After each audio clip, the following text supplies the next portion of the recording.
Deixa eu fazer uma breve apresentação do projeto do Partido Novo. Eu vejo que tem bastante gente aqui que já conhece, que já frequenta o ambiente, enfim, vai ouvir algumas coisas repetidas, mas tem gente nova, e é bom, sempre bom ter gente nova, e por isso eu vou gastar 5 minutos para falar algumas coisas que já são conhecidas por alguns. A gente está aqui num evento do Partido Novo. O Partido Novo é um projeto que foi lançado em fevereiro de 2011, cumprindo a legislação brasileira para se constituir um partido. Foi lançado por um grupo de 186 pessoas que assinaram um documento no Rio de Janeiro em fevereiro de 2011. E a partir daí você tem que cumprir todo um ritual para formalizar a existência de um partido. A nossa liderança é o João Dionísio, que é o nosso presidente, e através da liderança dele é que um grupo se reuniu e começou esse processo. De lá para cá, até julho desse ano, basicamente o que se fez foi recolher as tão famosas 500 mil assinaturas e certificá-las para você poder apresentar essa certificação, esse grupo de assinaturas certificadas no TSE, e aí pedir o seu registro de partido. É o que se fez praticamente nesse período todo. Em julho desse ano, a gente entregou 502 mil assinaturas. Por que 502 mil assinaturas? Porque correspondem a 0,5% do eleitorado da eleição anterior, que era 2010. E aí o TSE avalia, essas 500 mil assinaturas são certificadas, significa dizer que a gente recolheu mais de 1 milhão de assinaturas, porque muitas delas foram rejeitadas por várias razões que não cabe aqui discutir. E, finalmente, o processo está em fase de registro. Então, o que nós estamos começando agora, desde julho, é esperando esse registro, que legalmente já deveria ter chegado, por uma questão de ser 2014, que é um ano de eleição, um ano complicado, tem muitos processos no TSE, enfim, eleições gerais. Então, ainda não chegou, mas vai chegar. E nós iniciamos uma fase nova, que é a gente começar o que a gente chama de construção das bases, vamos dizer assim. São dois caminhos, construção das bases e funding, e recursos. No processo, para esses dois eixos, a gente tem já 11 diretórios nacionais. Né? Então, em 11 estados da federação, porque a lei exige que seja pelo menos 9, já tem que ter diretórios criados. São Paulo é um deles, tem mais em outros 10 estados. E em São Paulo a gente tem um grupo aqui, onde eu me incluo, que já organiza o grupo de São Paulo. Diretório do Estado de São Paulo. E já tem vários movimentos para se constituir diretórios municipais, embora ainda seja uma coisa que vai começar para valer a partir do ano que vem.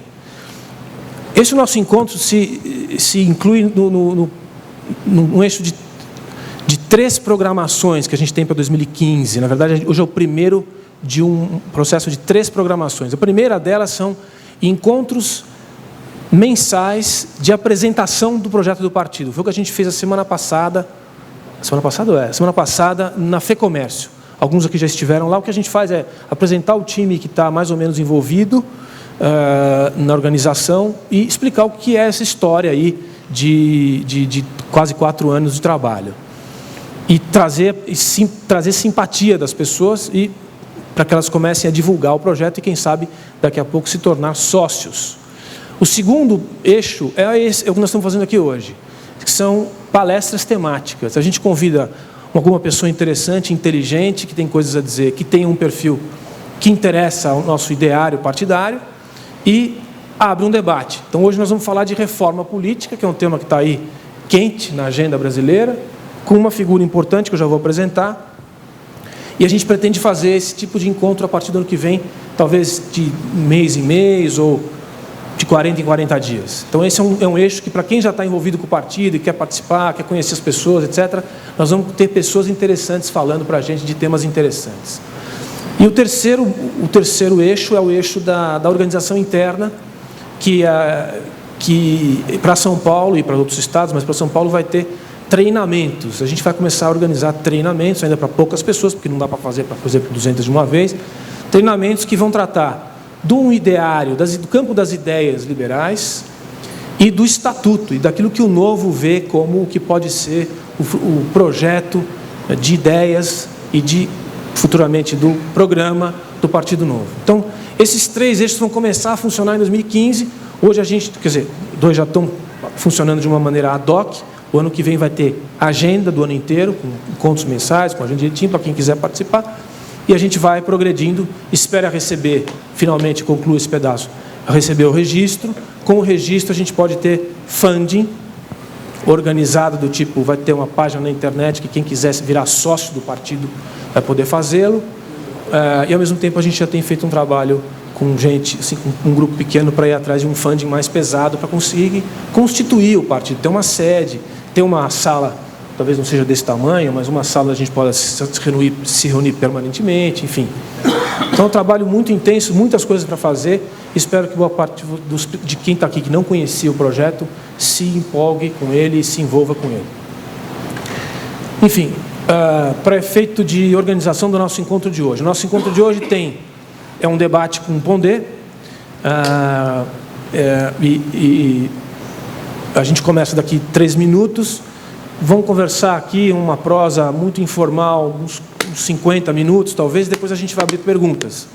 Como a gente tem tido uma experiência de que as perguntas em microfone oral têm sido muito longas, a gente se perde um pouco, então vão ser perguntas por escrito. Então a gente vai distribuir, já não distribuiu um papel para todo mundo que está presente, não distribuiu ainda, né? Vai distribuir. E à medida que as pessoas tiverem alguma ideia, algum insight, quiserem perguntar, faz por escrito. Eu vou tentar selecionar, agrupar as ideias e vou aproveitar a presença do Pondé aqui e a gente organizar as perguntas. Bom, Pondé, muito obrigado pela sua presença. Eu que agradeço o convite. O Pondé, para quem não conhece, acho que não deve ter ninguém que não conhece, mas enfim, ele é professor da PUC, da FAAP, é filósofo, ele é articulista da Folha de São Paulo, está sempre na TV Cultura, debatendo no Jornal da Cultura, com outros convidados. Inclusive você. De vez em quando eu dou um pitaco por lá também. E a gente tem vários livros interessantes de filosofia, de um ideário muito pouco comum na academia, que nos apetece, vamos dizer, né? Ele está aqui como livre pensante, né? Apesar de ele me dizer que está com o casaco da cor do partido, mas foi um acidente. Foi uma coincidência. Não foi combinado. O cosmos conspirou, né? E no fundo, a ideia é que nosso tema fundamental é a reforma política, mas isso não nos limita. A gente pode usar, no bom sentido, a experiência e o conhecimento do Pondé, porque a gente achar interessante. Então, acho que é isso. Se não tiver nada que eu tenha esquecido, depois alguém dos meus amigos me lembra lá, vamos começar a nossa conversa com o tema da reforma política. A gente optou por fazer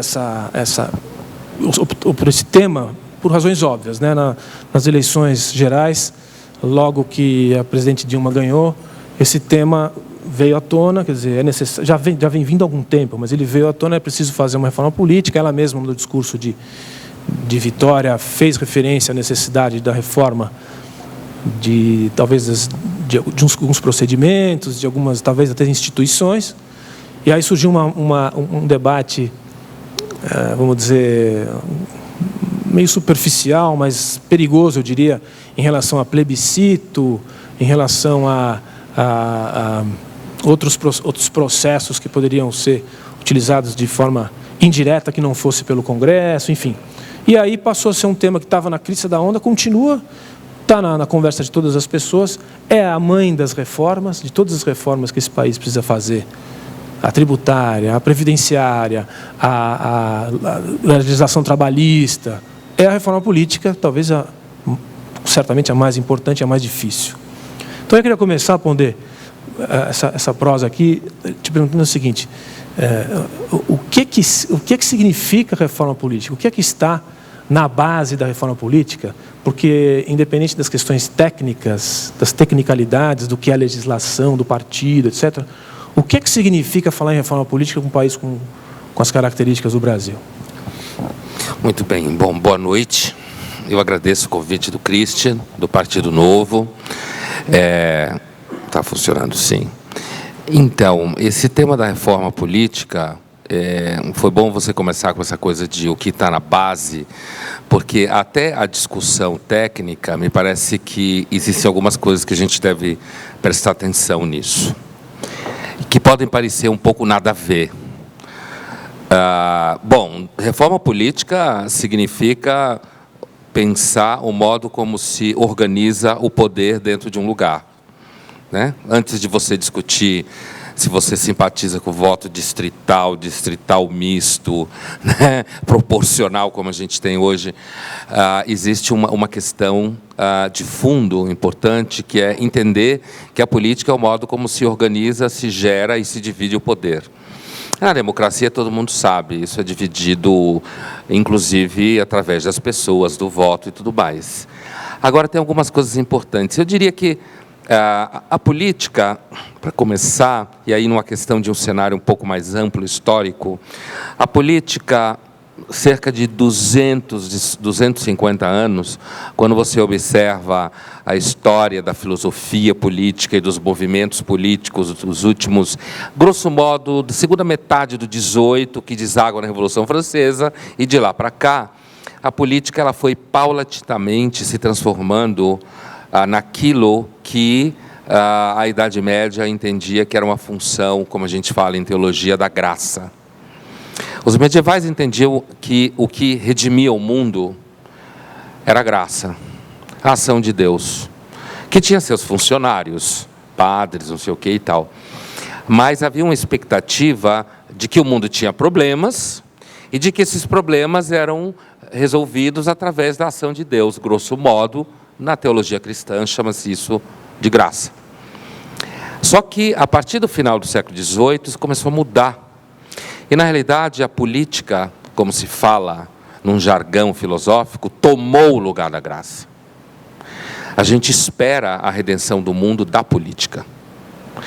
Você pode esperar isso mais um pouco menos. Você pode esperar isso acreditando que deve existir comitês participativos para aparelhar o Estado com militantes que vivem e ganham para isso, certo? E você vê na rua o tempo inteiro, inclusive invadindo propriedades e coisas assim. Ou você pode também achar que a política redime o mundo, entendendo, né, no caso o Brasil, entendendo que você é obrigado a tomar uma atitude. Eu lembro quando teve as últimas eleições, o segundo turno principalmente, eu vi alguns alunos meus que falavam assim: porra, Pondé, eu odeio política, mas eu estou sendo obrigado a discutir política. Vocês devem ter ouvido papos assim também. Eu estou sendo obrigado a discutir política porque me enche o saco, e se eu não discutir, se eu não brigar, vão acabar achando que eu penso uma coisa que eu não penso. Então, o que aconteceu no segundo turno, que eu achei muito importante, com todos os problemas, estou com uma gripe, de vez em quando eu vou tossir. Assim, o que aconteceu no segundo turno, que eu achei muito importante, faz parte do tipo de reforma política e da ideia que eu acho que tem que ser discutida, o modo como deve ser discutido, além das questões técnicas, que é uma compreensão de que não dá mais, se você não concorda, digamos, com aquilo que está no poder de um país, em grande parte da América Latina, e pode vir a continuar a estar no poder, se você não concorda, você vai ter que começar a falar. Existe uma coisa entre algumas pessoas que acha que discutir política é coisa de gente que não é elegante, né? E principalmente digamos assim, de uma certa elite econômica brasileira, paulistana, que assim, quem discute política é gente sem berço, né? Por quê? Porque discutir política, né? Mas isso foi uma coisa que o segundo turno das eleições, ela trouxe um pouco à tona, que eu acho que está dentro desse pacote. É você perceber que na democracia é muito perigoso você se abster de momentos em que a política está muito à flor da pele. Ou, como a gente fala tecnicamente, a soberania na democracia está muito à flor da pele. Esse é um evento aqui de soberania da democracia. Você tem pessoas reunidas querendo pensar, escutar e falar e dizer, olha, eu acho isso, eu acho aquilo, acho que devia ser assim, eu quero entender não sei o quê. Isso faz parte de como se dá a soberania na democracia. Então, a primeira ideia importante de uma reforma política é tomar consciência de que a política tomou o lugar da graça. Isso tem uma série de problemas. Primeiro, porque a graça é perfeita para quem acreditava nela, né? Ou quem acredita nela. Mas a política nunca é perfeita. Ela nunca é perfeita. Né? Então, e ela tem uma coisa que funciona um pouco numa temporalidade glacial. Leva tempo. A gente falava há pouco isso. Você faz uma coisa agora, se é bem feita, isso pode dar frutos daqui 10, 20, 30 anos. Né? Então, exige de você uma atenção para uma coisa que, assim, talvez não seja, como falam os americanos, in your lifetime, que você veja o resultado disso daí. Mas nem por isso deixa de ser uma questão premente. Tem uma segunda coisa de fundo, depois eu vou falar de algumas coisas mais pontuais, uma segunda coisa de fundo que é o seguinte, é o estado da política em grande parte da América Latina, e inclusive entre nós no Brasil, que é uma coisa assim de uma política, um entendimento de política como assistencialismo, como Estado gigantesco, como a ideia de que a única forma de você tratar das pessoas é você criar leis, é você criar órgãos do governo, é você ficar dando coisa para as pessoas. E aí já vai nos levando a um tema que, assim, a reforma política implica toda a política. Na hora da reforma, quando você está pensando em reforma, significa olhar de uma forma diferente, dar uma outra forma. Uma visão política implica uma concepção de ser humano.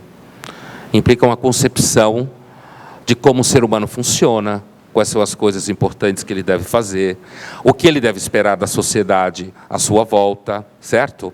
E aí, nesse sentido, eu acho que a gente tem uma encruzilhada bastante grave no Brasil e em grande parte da América Latina, que é um entendimento de que, se você não concorda com uma visão assistencialista de sociedade, com uma visão socializante de sociedade, você é mau. A ideia é besta, você consegue formular ela numa frase quase idiota, como eu acabei de formular.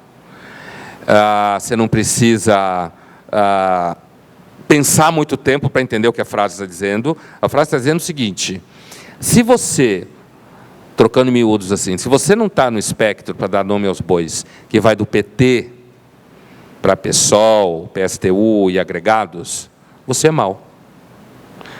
Você é uma pessoa que quer o mal dos outros, você é uma pessoa que deseja mal para as pessoas que são mais pobres, você é uma pessoa que quer destruir a liberdade sexual dos outros, você é uma pessoa que acha que as mulheres devem ficar na cozinha, certo? Essas coisas, a mim pessoalmente, que sou continuamente interpelado nessa discussão, essas questões que eu acabei de citar, elas normalmente me dão sono, né?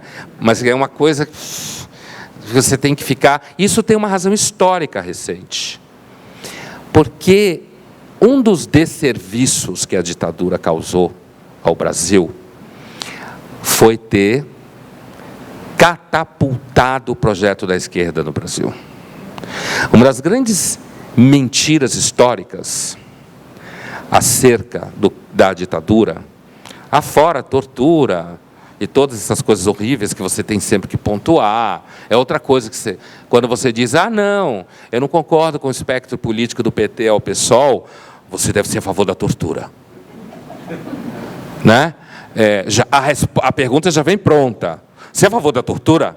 Né? Então tem uma coisa, tem um pouco de cabeça infantil, né? E tem um pouco de má fé, um pouco muito de má fé, né? Que é tentar jogar no balaio de pessoas más, que comem criancinhas, certo? Jogar no balaio de pessoas más, quando você entende que o Estado não deve ser gigantesco, que a pessoa só tem uma forma de uma pessoa adquirir dignidade quando ela é responsável pelo próprio sustento. Né? Ou seja, a dignidade não é uma coisa que você empresta, não é uma coisa que você dá, é uma coisa que tem aquele verbo em inglês muito bom que é earn, certo? Dignidade é uma coisa que você ganha, não no sentido que te dão, mas no sentido que você corre atrás para resolver o que você tem que resolver.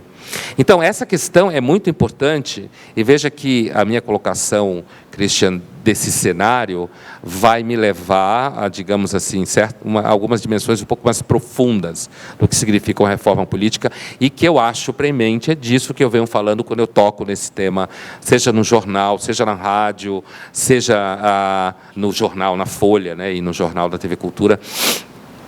É o seguinte, é que uma das grandes mentiras, isso tem que ficar claro para a gente. Uma das grandes mentiras acerca da herança da ditadura é de que a ditadura fez mal para o projeto de esquerda no país. A ditadura é tudo que a esquerda quis como projeto no país. Por quê?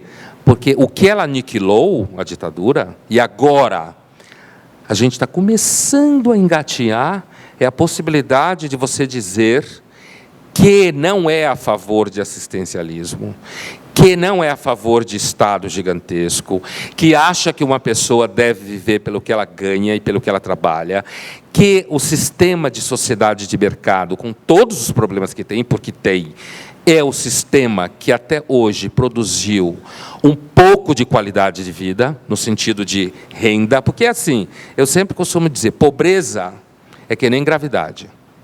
Você parou de bater a asa, você cai nela. Quer dizer, o normal na vida é ser pobre. O normal na vida é não ter muito o que comer. O normal na vida é você não ter direito onde morar. Essa é a história da humanidade. Eu tenho estudado pré-história, e isso mudou muito minha cabeça. Porque a gente tem ideia assim de que os anos 60, o que aconteceu dos anos 60 para cá? Mudou tudo. Né? Quando você estuda um pouco para a história, você começa a ficar com uma visão um pouco mais alargada das coisas. Então, assim, a possibilidade de você produzir riqueza, e quando eu digo riqueza aqui, eu não estou falando em Bolsa Prada, né, especificamente. Estou falando em você ter uma certa medicina, ter supermercado, sabe, não precisar matar o bicho para comer, ou seja, a riqueza, eu estou falando um certo conteúdo, você tem um certo conforto técnico material, né? E isso é a sociedade de mercado que produziu. Ela produz porque as pessoas vão e correm, competem, e a própria liberdade que ela produz dá a você a chance de você correr atrás do que você quer. Portanto, só que isso, da ditadura para cá no Brasil, virou nome feio.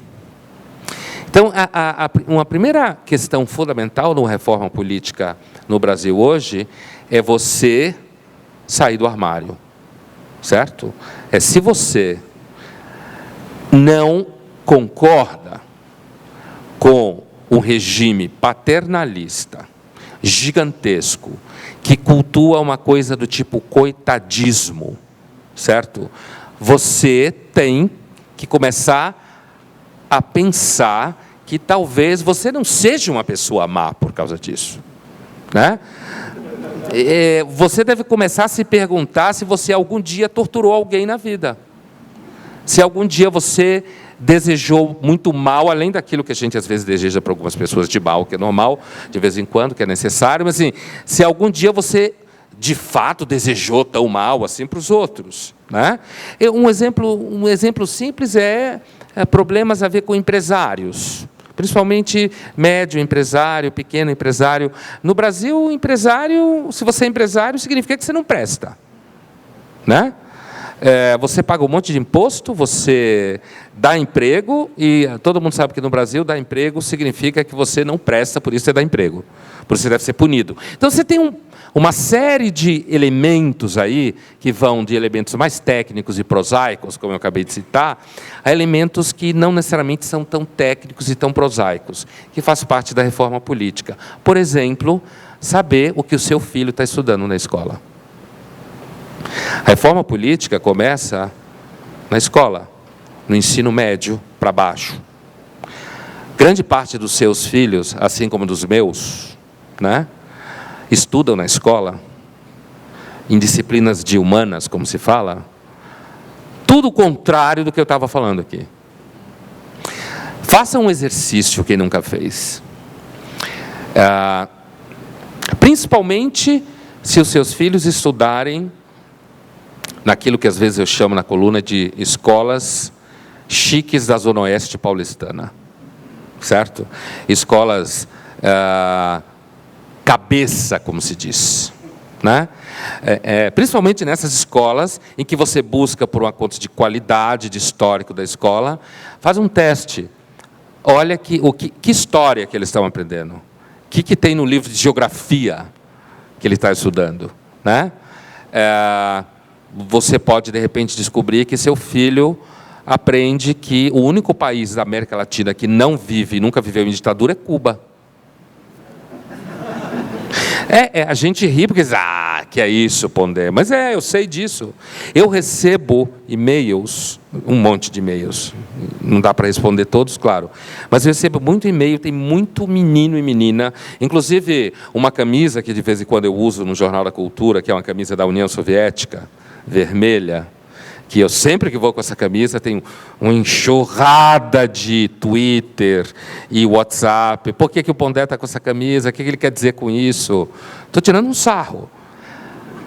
Mas essa camisa tem um histórico. Ela me foi dada por uma leitora minha de 16 anos. Eu tenho muitos leitores da cidade. Uma menina de 16 anos, que é uma liberal nata, certo? Que sofre na escola, agora ela está com 17, que sofre na escola pra cacete, porque tu estuda numa dessas escolas, o tempo inteiro enchem um saco dela, e ela ia fazer uma faculdade agora, aqui em São Paulo, um curso, e ela acabou optando por uma outra faculdade, que não tem exatamente o mesmo nome no mercado, apesar de que também é uma escola boa, porque ela percebeu que ela ia ser uma extensão da escola dela, essa faculdade. E que iam encher o saco dela o tempo inteiro no curso. Então ela me deu essa camisa, no final da Copa do Mundo, como sarro também. E ela virou para mim e falou, eu duvido que você tenha coragem de usar isso na televisão. Né? E aí eu comecei a usar na televisão a camisa. Né? Mas eu estou dando esse exemplo porque, assim, você tem, assim como esses casos e outros casos, e eu digo para vocês, estou falando de jovens especificamente, porque a reforma política, ela começa antes de tudo aí. Né? Você jovem, você que tem filho jovem, é aí que começa a reforma política, porque qualquer ideia de mudança política num país, ela é um processo, como eu acredito que seja, alguma coisa que no mínimo leva 10 ou 20 anos, ou 30 anos. Você começa a mexer agora para ter algum resultado lá na frente. Assim como o Brasil que a gente vive hoje, né, com o poder que tem hoje no Brasil, principalmente no regime federal, na capital federal, foi um processo que começou há muitos anos. Né? A ditadura veio e o processo foi retomado, e ele foi retomado profissionalmente, sistematicamente, e está aí, instalado. Né? Ele está aí porque ele tem, e aí veja, não é um problema só do Brasil, essa é uma questão maior que eu não vou me ater aqui. Mesmo nos Estados Unidos hoje você tem pressão contra a sociedade de mercado, você tem muita gente que acha que o Estado deve ser gigantesco, certo?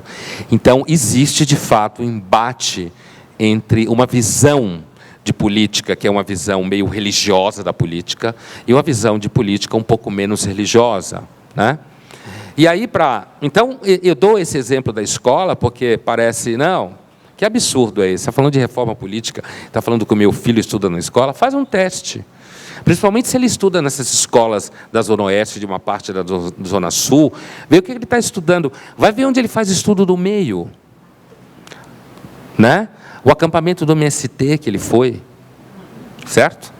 Que ele foi visitar, ou o acampamento do Movimento Sem Teto, Trabalhadores Sem Teto, vai ver que é isso que acontece. Isso acontece.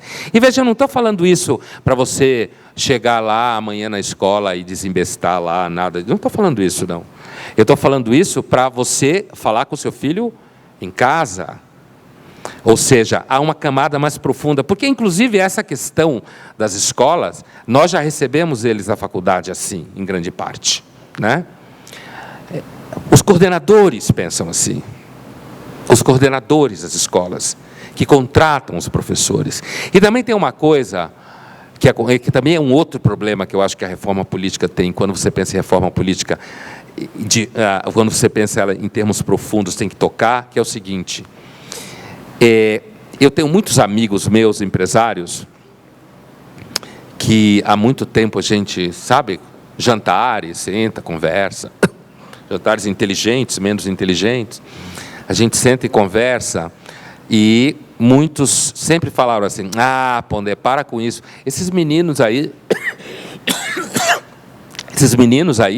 pensam assim, depois isso acaba. Tem uma questão importante que a gente tem que se ater, é o processo de aparelhamento da sociedade. Não é a maioria em número, mas a maioria na democracia nunca é só uma questão de número. A maioria numérica normalmente segue aquela minoria que é aparelhada e organizada. E a gente vive numa situação em que você tem um grupo bem organizado e aparelhando o Estado e a sociedade cada vez mais. E esse aparelhamento está nas escolas e está na universidade, está no coordenador da escola. E tem, às vezes você pode até achar, ainda tem uma coisa que é assim: ah, não, eu queria que meu filho fosse para uma escola, e olha que eu não dou aula em escola, hein? Estou falando de um mercado em que eu não atuo, mas eu recebo eles na universidade. Eu quero que meu filho vá para uma escola que ele seja mais humano. Não, eu quero que ele vá para uma escola que ele aprenda a não pensar só em dinheiro. Né? Essa daí é a melhor de todas. Seja mais crítico, né? Eu quero que ele seja crítico. Então, assim, você tem um conjunto... Essas palavras, né, seja mais humano, seja mais crítico, não pense só em dinheiro, é bom para você entender o seguinte: isso significa o aparelhamento da cultura. A esquerda perdeu em tudo. Porque a esquerda, em economia, para começo de conversa, por quê? Porque os regimes assistencialistas e socialistas vivem do dinheiro que os outros produzem. E uma hora o dinheiro do outro acaba, aí você quebra, junto. Mas essa visão de mundo venceu numa coisa, na cultura. Venceu, na cultura e na educação, a esquerda venceu folgadamente em praticamente o mundo inteiro. Certo? E você pode ser uma pessoa liberal, no sentido econômico, certo? Você pode ser liberal no sentido moral também, certo? Mas aí quando você fala dos seus filhos, eu queria que meu filho fosse um pouco mais crítico com a sociedade. Porque no fundo, eu acho que eu não gosto de publicidade infantil. Né? E assim, então, por quê? Porque é mal, a publicidade é má. Imagina um mundo sem publicidade. A publicidade, ela põe o mundo em movimento, ela coloca escolhas para você. Agora, o que acontece é que esse discurso dos bonzinhos, como às vezes eu chamo, esse discurso dos bonzinhos, ele resguarda uma ideia assim de... E eu vejo isso acontecer muito com os meus alunos de universidade, filhos de amigos meus. É como se eles sentissem culpa. Então, a mentalidade de esquerda, ela também conseguiu capturar um pouco da culpa, a famosa culpa católica. Certo? Então, ser de esquerda significa que você é uma pessoa honesta. É um escândalo, a gente sabe que não é. Né? Mas, assim, significa que... Mas a imagem está aí, em toda parte. Por exemplo, editais. Né? Grande parte da classe artística vive às custas de editais. E por isso tem que rezar no pé da santa lá. Na nossa santa. Tem que rezar no pé da santa, porque senão não passa. Você tem um monte de cláusulas de barreira ideológica nos editais, certo? Que não passa se você não fizer determinadas coisas. Então, assim, a reforma política no Brasil, além de uma discussão técnica, e eu acho que em paralelo a ela, ou mais urgente do que ela, é a gente tomar consciência de uma certa impregnação. E é muito difícil, porque isso não é um fenômeno só brasileiro. A América Latina é muito ruim nisso. Muito ruim. Então, porque a sociedade de mercado não pegou direito, né? Na América Latina. Então, existe uma contaminação da cultura, da visão de mundo, que vai aparecendo nesses níveis todos. E muitas vezes você, né? Outro dia eu conversava com uma amiga minha, que a filha acabou de ter uma filha, era empresária, essa minha amiga, e ela fala da filha, não, minha filha está dizendo, vai pôr na escola X, não, porque ela quer que os filhos dela tenham uma outra consciência, né? Não quer que tudo bem, você pode ter outra consciência, abraçar a árvore se quiser, tudo bem. Não é esse o problema.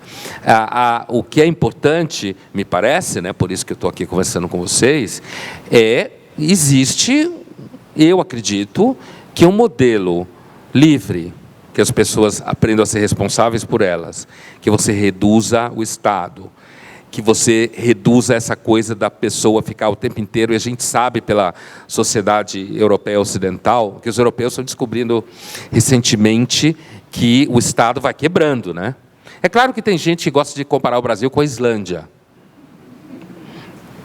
A Islândia tem menos gente do que os Jardins, né? É um puta país legal, vale a pena visitar. Mas comparar o Brasil com a Islândia, o Brasil é para ser comparado com a China, com a Índia, com os Estados Unidos, né? Com países de dimensões continentais e com um monte de gente. Não com a Islândia. Tudo bem, funciona na Dinamarca, tem 10 pessoas na Dinamarca, né? E eles já constituíram um capital bastante grande para ter aquele tipo de vida que eles têm.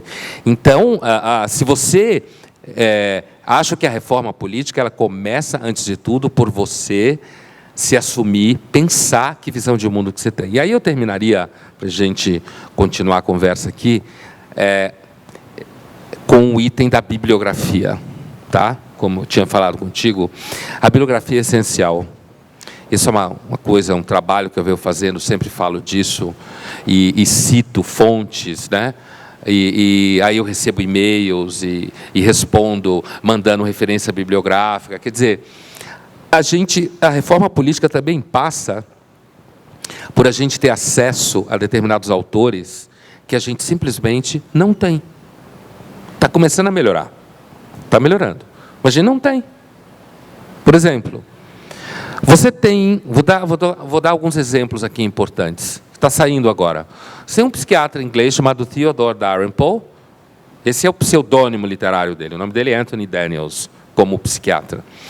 O Theodore Dalrymple, que é um psiquiatra inglês, que trabalhou a vida inteira em bairros do que a gente chama aqui no Brasil de população economicamente vulnerável, certo? Trabalhou com drogadição, população carcerária, tanto masculina quanto feminina, portanto, com a mão na massa, né? O Dalrymple, ele agora já está aposentado. O Dalrymple, ele ficou famoso, inclusive ele veio ao Brasil e deu uma entrevista nas páginas amarelas da Veja em 2011. Lembra quando teve aqueles riots londrinos, que os caras arrombavam loja para iPhone, os sem iPhone, os sem bolsa Prada, ficavam roubando essas coisas. E aí o discurso é o quê? Não, é porque a sociedade, violência simbólica, obriga você a querer isso, né? E eu cheguei cedo hoje, fiquei passeando pela Paulista. Uma hora entrei no McDonald's, sentei aqui no McDonald's, e fiquei escutando, eu faço esse tipo de trabalho antropológico de vez em quando. Eu fiquei escutando jovens conversando. Eles só falavam de uma coisa, do iPhone 6. E do programa agora que a Claro está fazendo, segundo eles, que você compra um iPhone 6, financia em 24 meses, e aí quando sair o 6S, você devolve o seu 6, e eles abatem do que você já pagou o 6S. Ou seja, você vai pagar o iPhone 6, e depois o 7, e aí você está sempre ligado no avanço do iPhone. Certo? Agora, você tem que se comunicar cada vez mais rápido, você precisa de aplicativos, isso é trabalho, isso é conhecimento, certo?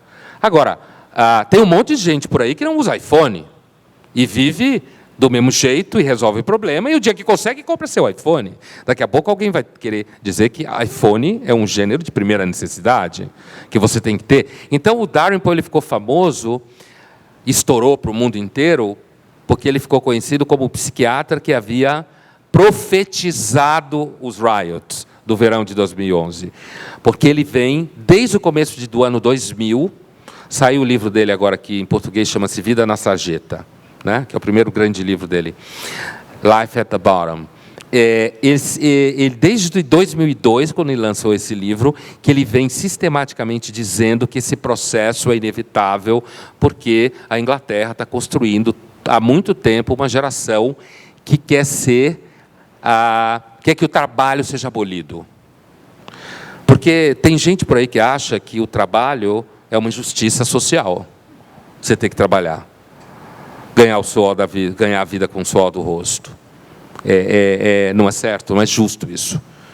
É como se o mundo fosse justo, no sentido de cosmos. E aí vem o problema, tá vendo? Assim, aqui no Brasil, que eu acho que é uma saia justa que a gente enfrenta, é como discutir essas coisas e não parecer que você é malvado. Porque quando você diz, não, olha, essa coisa de que todo mundo tem que trabalhar, você não tem coração, né? Você é uma pessoa que não se preocupa com ninguém, né? Eu, às vezes, quando me perguntam muito isso, eu falo, eu acho que justiça social é mercado de trabalho ativo. Você sai daqui, arruma um emprego lá, depois arruma um emprego lá. Isso é que gera, né, justamente, e não você ficar dependendo, como aqui, que para dar emprego são 500 itens que você tem que dar conta, e no final é melhor não fazer isso, né? Então, esse psiquiatra, eu acho assim, a reforma política passa por uma reforma de informação, certo? A gente tem que se informar, né? A gente tem que... E tem referências. E a gente está começando a conseguir traduzi-las aqui em português, tá? Quem lê inglês é muito fácil, mas quem não domina o inglês, ainda, a gente está comigo. Às vezes você até fala inglês, mas não para ler livros assim. Então... tem que dominar o português para ler também. Então, assim, a gente está começando a ter. Então, eu citaria, esse psiquiatra, está sendo 3 livros dele aqui no Brasil. Um sobre a cultura ocidental, né? O mundo da arte, da política. Um sobre esse culto da vítima, né? E o outro, esse primeiro que já saiu, que é A Vida na Sarjeta, que são casos clínicos, e ele mostrando como o sistema welfare inglês vai destruindo gerações de pessoas, assim. Porque as pessoas vão perdendo a dignidade, vão perdendo o tônus, porque elas não fazem nada, né? Bom, isso é muito difícil, no Brasil é muito difícil, porque apesar de que no final todo mundo que consegue melhorar um pouco começa a perceber, e aí você diz, você é egoísta, porque normalmente você trabalha mais do que o outro e não fica querendo pagar a conta do outro, e você é egoísta porque você trabalha mais.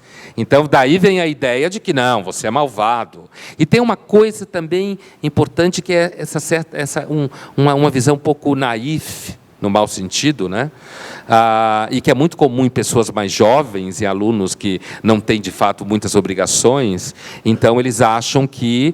imagine, eu, às vezes, escrevo sobre isso, falo sobre isso. Você vai virar para um menino, uma menina de 16 anos e perguntar para ele como ele acha que o mundo deve ser? Tem 16, 17 anos. Né? Como que resolve questões de relacionamento entre homem e mulher? Está virando homem e mulher na cidade, né? E então tem existe também um certo furor, né, de você baratear a conversa, porque é uma coisa que eu tenho experiência nisso, né, por conta do meu trabalho. É muito mais fácil você fazer o discurso de esquerda. Você não precisa pensar muito tempo. Você não precisa ler coisa nenhuma. Aliás, isso é por aí que eles podem, inclusive, em algum momento, espero, começar a dançar, que a gente estuda mais. Claro, a gente é minoria caçada, então tem que ler mais, estudar mais. Então é muito fácil, todo mundo te acha legal, não duvida que você é uma pessoa de bom coração. Então isso tudo, eu acredito que a leitura é uma coisa essencial para a reforma política no Brasil, porque nos ajuda a dar nome às coisas, né? Tem um outro autor também muito bom que saiu no Brasil, já saiu no Brasil, que é um autor americano chamado Thomas Sowell. Esse cara tem, entre outros livros, tem um livro que é uma coisa, chamado Intelectuais e Sociedade. É escrito maravilhosamente bem, mas é grande. Você vai levar as férias de verão lendo. Tá? Mas é uma leitura assim que você vai lendo e nem percebe. O cara escreve bem pra cacete. Thomas Sowell. Né? E esse livro Intelectuais e Sociedade é um livro fundamental para você reformar qualquer visão de mundo. Porque começa assim, você sente um mal-estar, você tem a impressão que aquele papo é furado. Você percebe que gente que fala muito em coletivo, coletivo, coletivo, na realidade não faz muita coisa. Que, no final das contas, é sempre uma pessoa que pega a coisa pelos cabelos e vai fazer. Né? É sempre aquela figura que é mais ocupada, é justamente aquela desgraçada que faz tudo. Ela é mais ocupada. Você quer alguma coisa, pede para alguém que é ocupado. Né? Porque ele vai achar uma hora para fazer. Porque quanto menos você faz, menos você faz. Quanto mais você faz, mais você faz.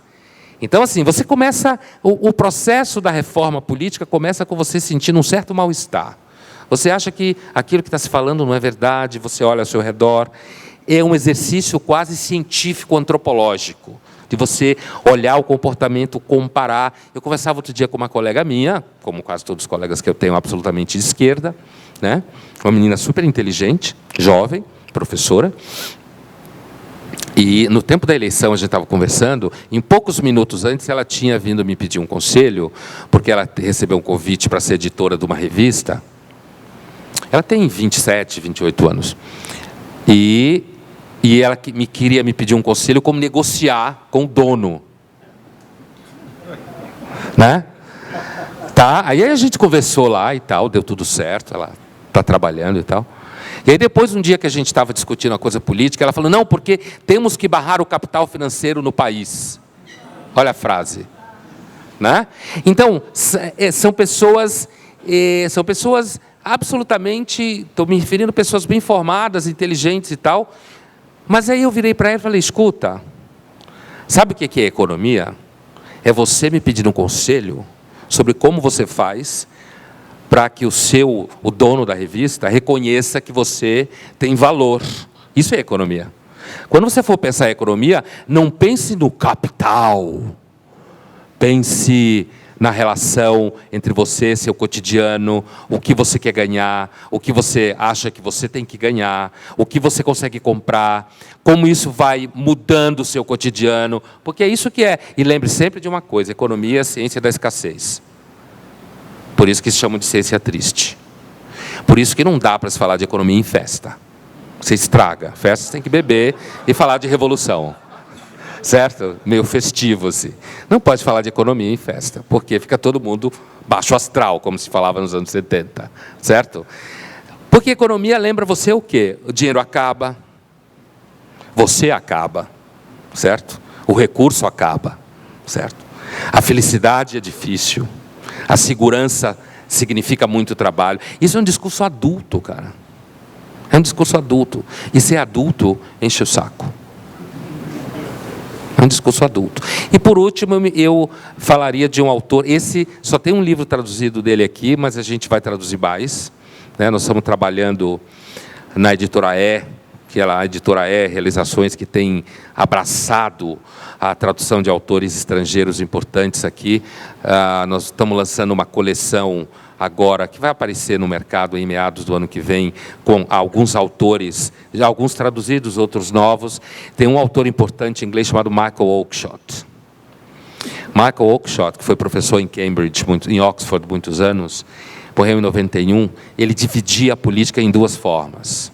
Ele falava que existe um tipo de política que é uma política de fé, ou seja, é aquele tipo de política que o governante, os políticos entendem que eles estão aí para salvar o mundo.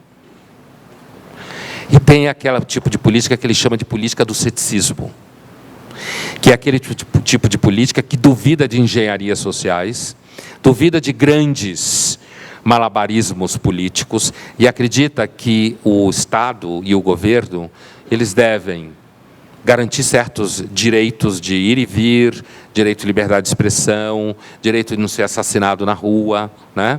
Deve garantir deveres e deve garantir reparações jurídicas, garantir infraestrutura, ou seja, tudo que o líder político deve ter é não acreditar que ele é um salvador do mundo.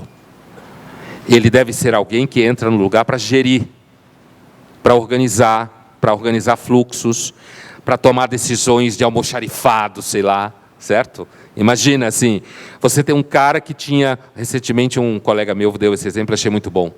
Ele diz assim, imagina que você tem uma empresa e tem um cara que tinha que fabricar caixa de papel para entregar seu produto e o cara não fabricou.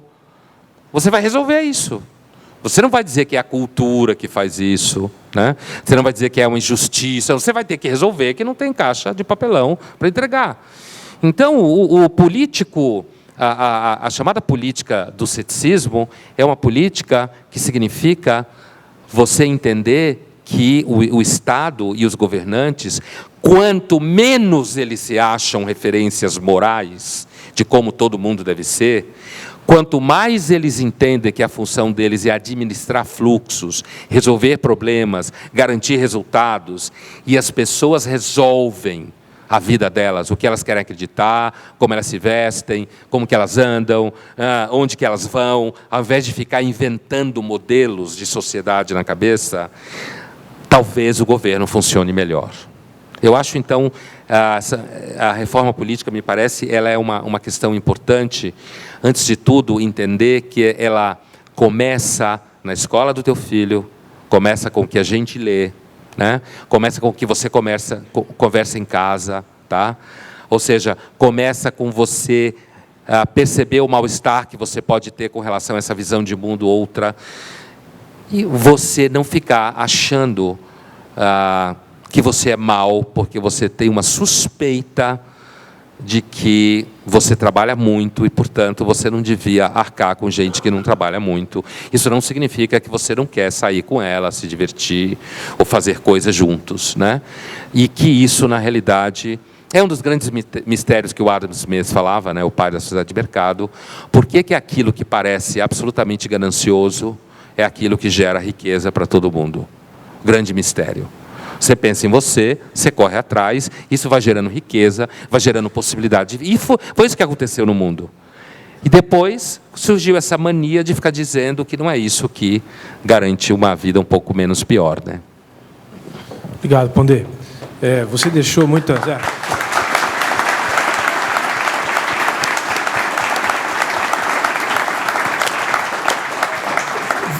Você deu muitas deixas. Vou pedir uma garrafinha de água depois também, para... Mais uma garrafinha. Você deu muitas deixas aqui. Enquanto eu não recebo as perguntas aí em papel, se alguém tiver alguma indagação, eu vou fazer uma que tem sido frequente nos nossos encontros. Aqui tem muito a ver com o que você falou, que é essa ideia do ceticismo. Nós fazemos parte de um grupo, eu acredito que, obrigado, que esse auditório, em boa parte, seja formado por gente que faz parte desse grupo da política dos ceticistas, vamos dizer assim. Quer dizer, é um discurso muito pouco popular, no sentido muito pouco simpático, porque é gente que está preocupada com a gestão, né? A gente nem chegou no Brasil no ambiente de economia social de mercado. Nós não chegamos lá, achamos que já chegamos e agora queremos usufruir daquilo que nós não criamos, tá certo? E então, um discurso que, do ponto de vista, enfim, aparente, não tem apelo nenhum. E eu sempre ouço, e nós estamos aqui em São Paulo, na capital, num ambiente sofisticado, estamos falando de coisas sofisticadas, num país enorme, com diferenças regionais, com diferença de compreensão das ideias. Você fala de bibliografia desse tipo que você falou, é uma coisa bastante sofisticada, para um país como esse, etc. E a gente sempre ouve o seguinte, nos nossos encontros: como é que a gente leva isso para as bases? Como é que a gente consegue comunicar isso para o maior número de pessoas possível, de uma maneira que não seja apelativa, que não seja populista, também do lado direito do espectro? Como é que a gente leva essa mensagem, que é a mensagem do novo, que tem muito a ver com tudo que você falou, da política dos ceticistas, para as pessoas comuns entenderem e transformar isso num movimento, eu não vou dizer de massa, porque não é um termo bom, mas um movimento que muita gente compreende, né? Porque a política ainda é uma coisa muito rudimentar no dia a dia, nos pequenos grupos, nas cidades, municípios. Nós estamos falando de uma coisa muito sofisticada. Eu não quero que você tenha a resposta para essa pergunta, porque é difícil, mas você deve ter muitas ideias a respeito. E esse é o grande desafio que essa organização tem, entre outros. Olha, eu acho que um partido político, ele é orgânico na medida em que ele representa um processo muito maior do que ele. Um partido político, naquilo que ele deve ter como uma visão de mundo, e não só fisiologismo, como a gente está acostumado a pensar no Brasil, um partido político ele é uma espécie de ponta do iceberg, de um processo que, como eu dizia, é glacial, como se diz em ambientalismo. É um tempo glacial que está em jogo. E aí você tem que lidar com uma tensão que é a seguinte: ao mesmo tempo que você está fazendo o seu trabalho de formiguinha ali, esse resultado do trabalho de formiguinha vai aparecer lá. Mas ele começa a aparecer agora. A primeira coisa é que, assim, isso que você pergunta, como levar adiante, isso já começou a ser levado adiante. E o próprio novo, né, e pessoas que começam a se interessar por isso no partido ou fora do partido, ou seja, pessoas com as quais eu me comunico e outros colegas que também partilham de uma visão próxima, né, tem muita gente que pensa assim. Só que essas pessoas não têm mediações, como se fala. Não tem mediações, não tem espaço. Por exemplo, eu tenho um monte de aluno que fez mestrado e doutorado comigo e não arruma emprego. Por quê? Porque as universidades fecham a porta para eles. Eles não passam em concurso, porque não deixam passar, certo? Não conseguem, mas ao mesmo tempo a gente começa a ter, e eu sei disso porque eu vejo isso no meu cotidiano, espaços onde esses jovens começam a poder desenvolver trabalhos em cultura, em filosofia, como eu faço, literatura e tal, que é identificado com esse universo. Por quê? Porque eles encontram um acolhimento institucional. Então, assim, eu lembro, algum tempo atrás, eu estava num evento de empresários, né, grandes empresários, e chegou uma hora que eu virei para eles, assim, na hora das perguntas, alguém me perguntou uma coisa, e eu falei assim, é o seguinte, ó, você vai ter que meter a mão no seu bolso. Se você não quer, se você acha que tem que ter jovens e pessoas que desenvolvam um Brasil diferente, sejam capazes de se formar, você vai ter que apoiar essas pessoas. Eu me referi aos grandes empresários lá. A discussão era sobre centros culturais, especificamente, né? Porque os centros culturais no Brasil são quase todos financiados por grandes empresas, mas todos reproduzem um discurso de esquerda antiliberal. Todos, né? Muitos de vocês aqui sabem muito bem o que eu estou dizendo. Todos, né? Revistas, todas reproduzem um discurso antiliberal, né? Apesar de serem instituições inseridas na sociedade de mercado. Por quê? Porque no Brasil isso é marketing, no Brasil só não, isso é marketing.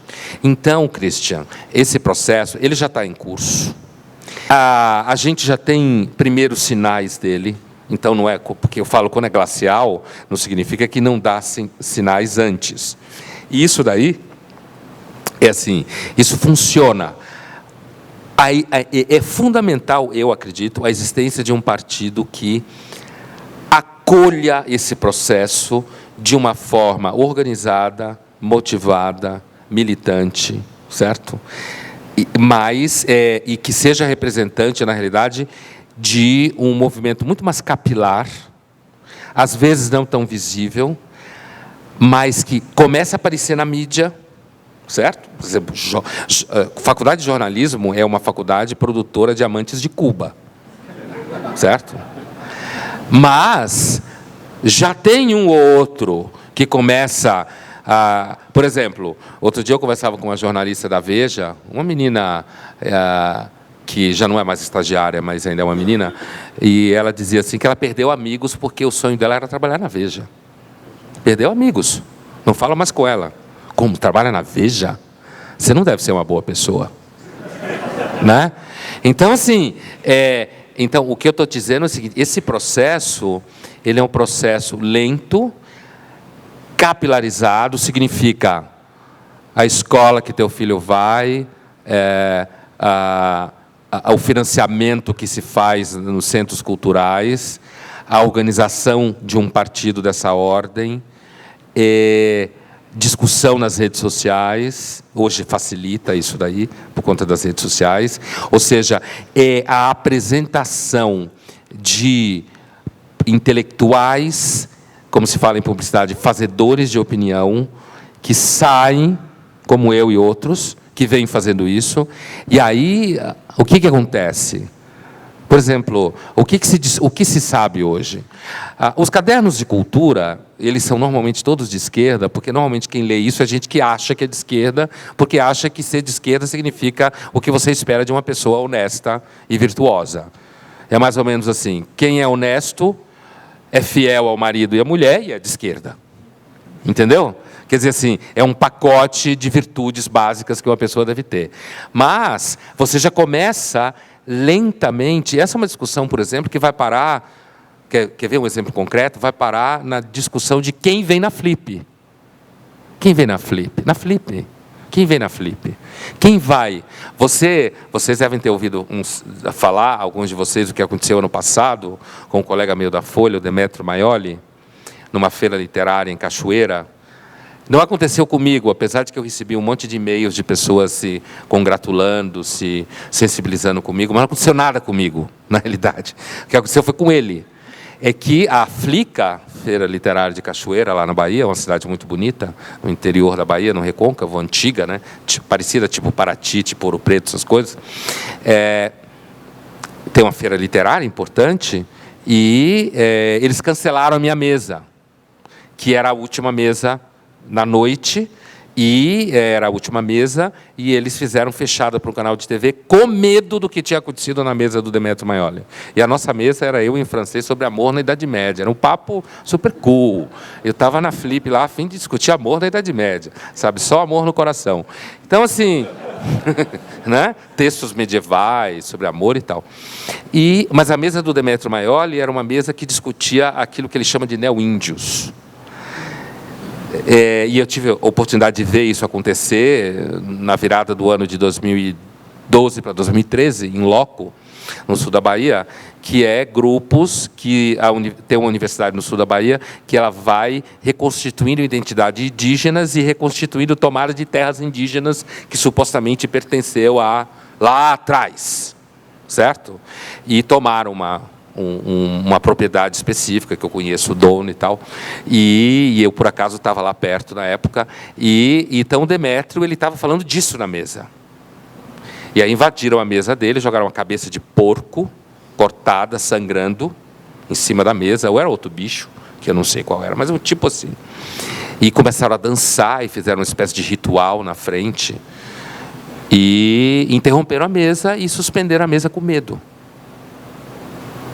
Esse é o tipo de coisa, quer dizer, você tem um acuamento, né, muito importante, e na medida em que isso é noticiado, tem gente que discute isso, as pessoas vão falando, quer dizer, o processo, Christian, ele já está em curso.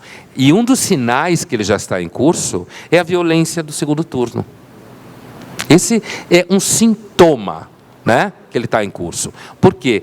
Porque esse grupo que fica tentando dizer que todo mundo que não concorda com ele é torturador, que todo mundo que não concorda com ele é alguém contra criancinhas, contra mulheres, contra gays, contra minorias de todos os tipos e não sei o quê, né? Você é contra a criação de cidadãos que têm mais direitos do que outros. Não importa se é palmeirense, corintiano, são paulino, santista, pouco importa, né? Mas assim, que ficam querendo jogar essa pecha sobre essas pessoas, quer dizer, o que está acontecendo... É a patrulha, né? A patrulha, que se chamava nos anos 60 de patrulha. De um outro jeito. Né? E é violentíssima, e ela está muito violenta, inclusive em faculdades, né? Ela está muito violenta.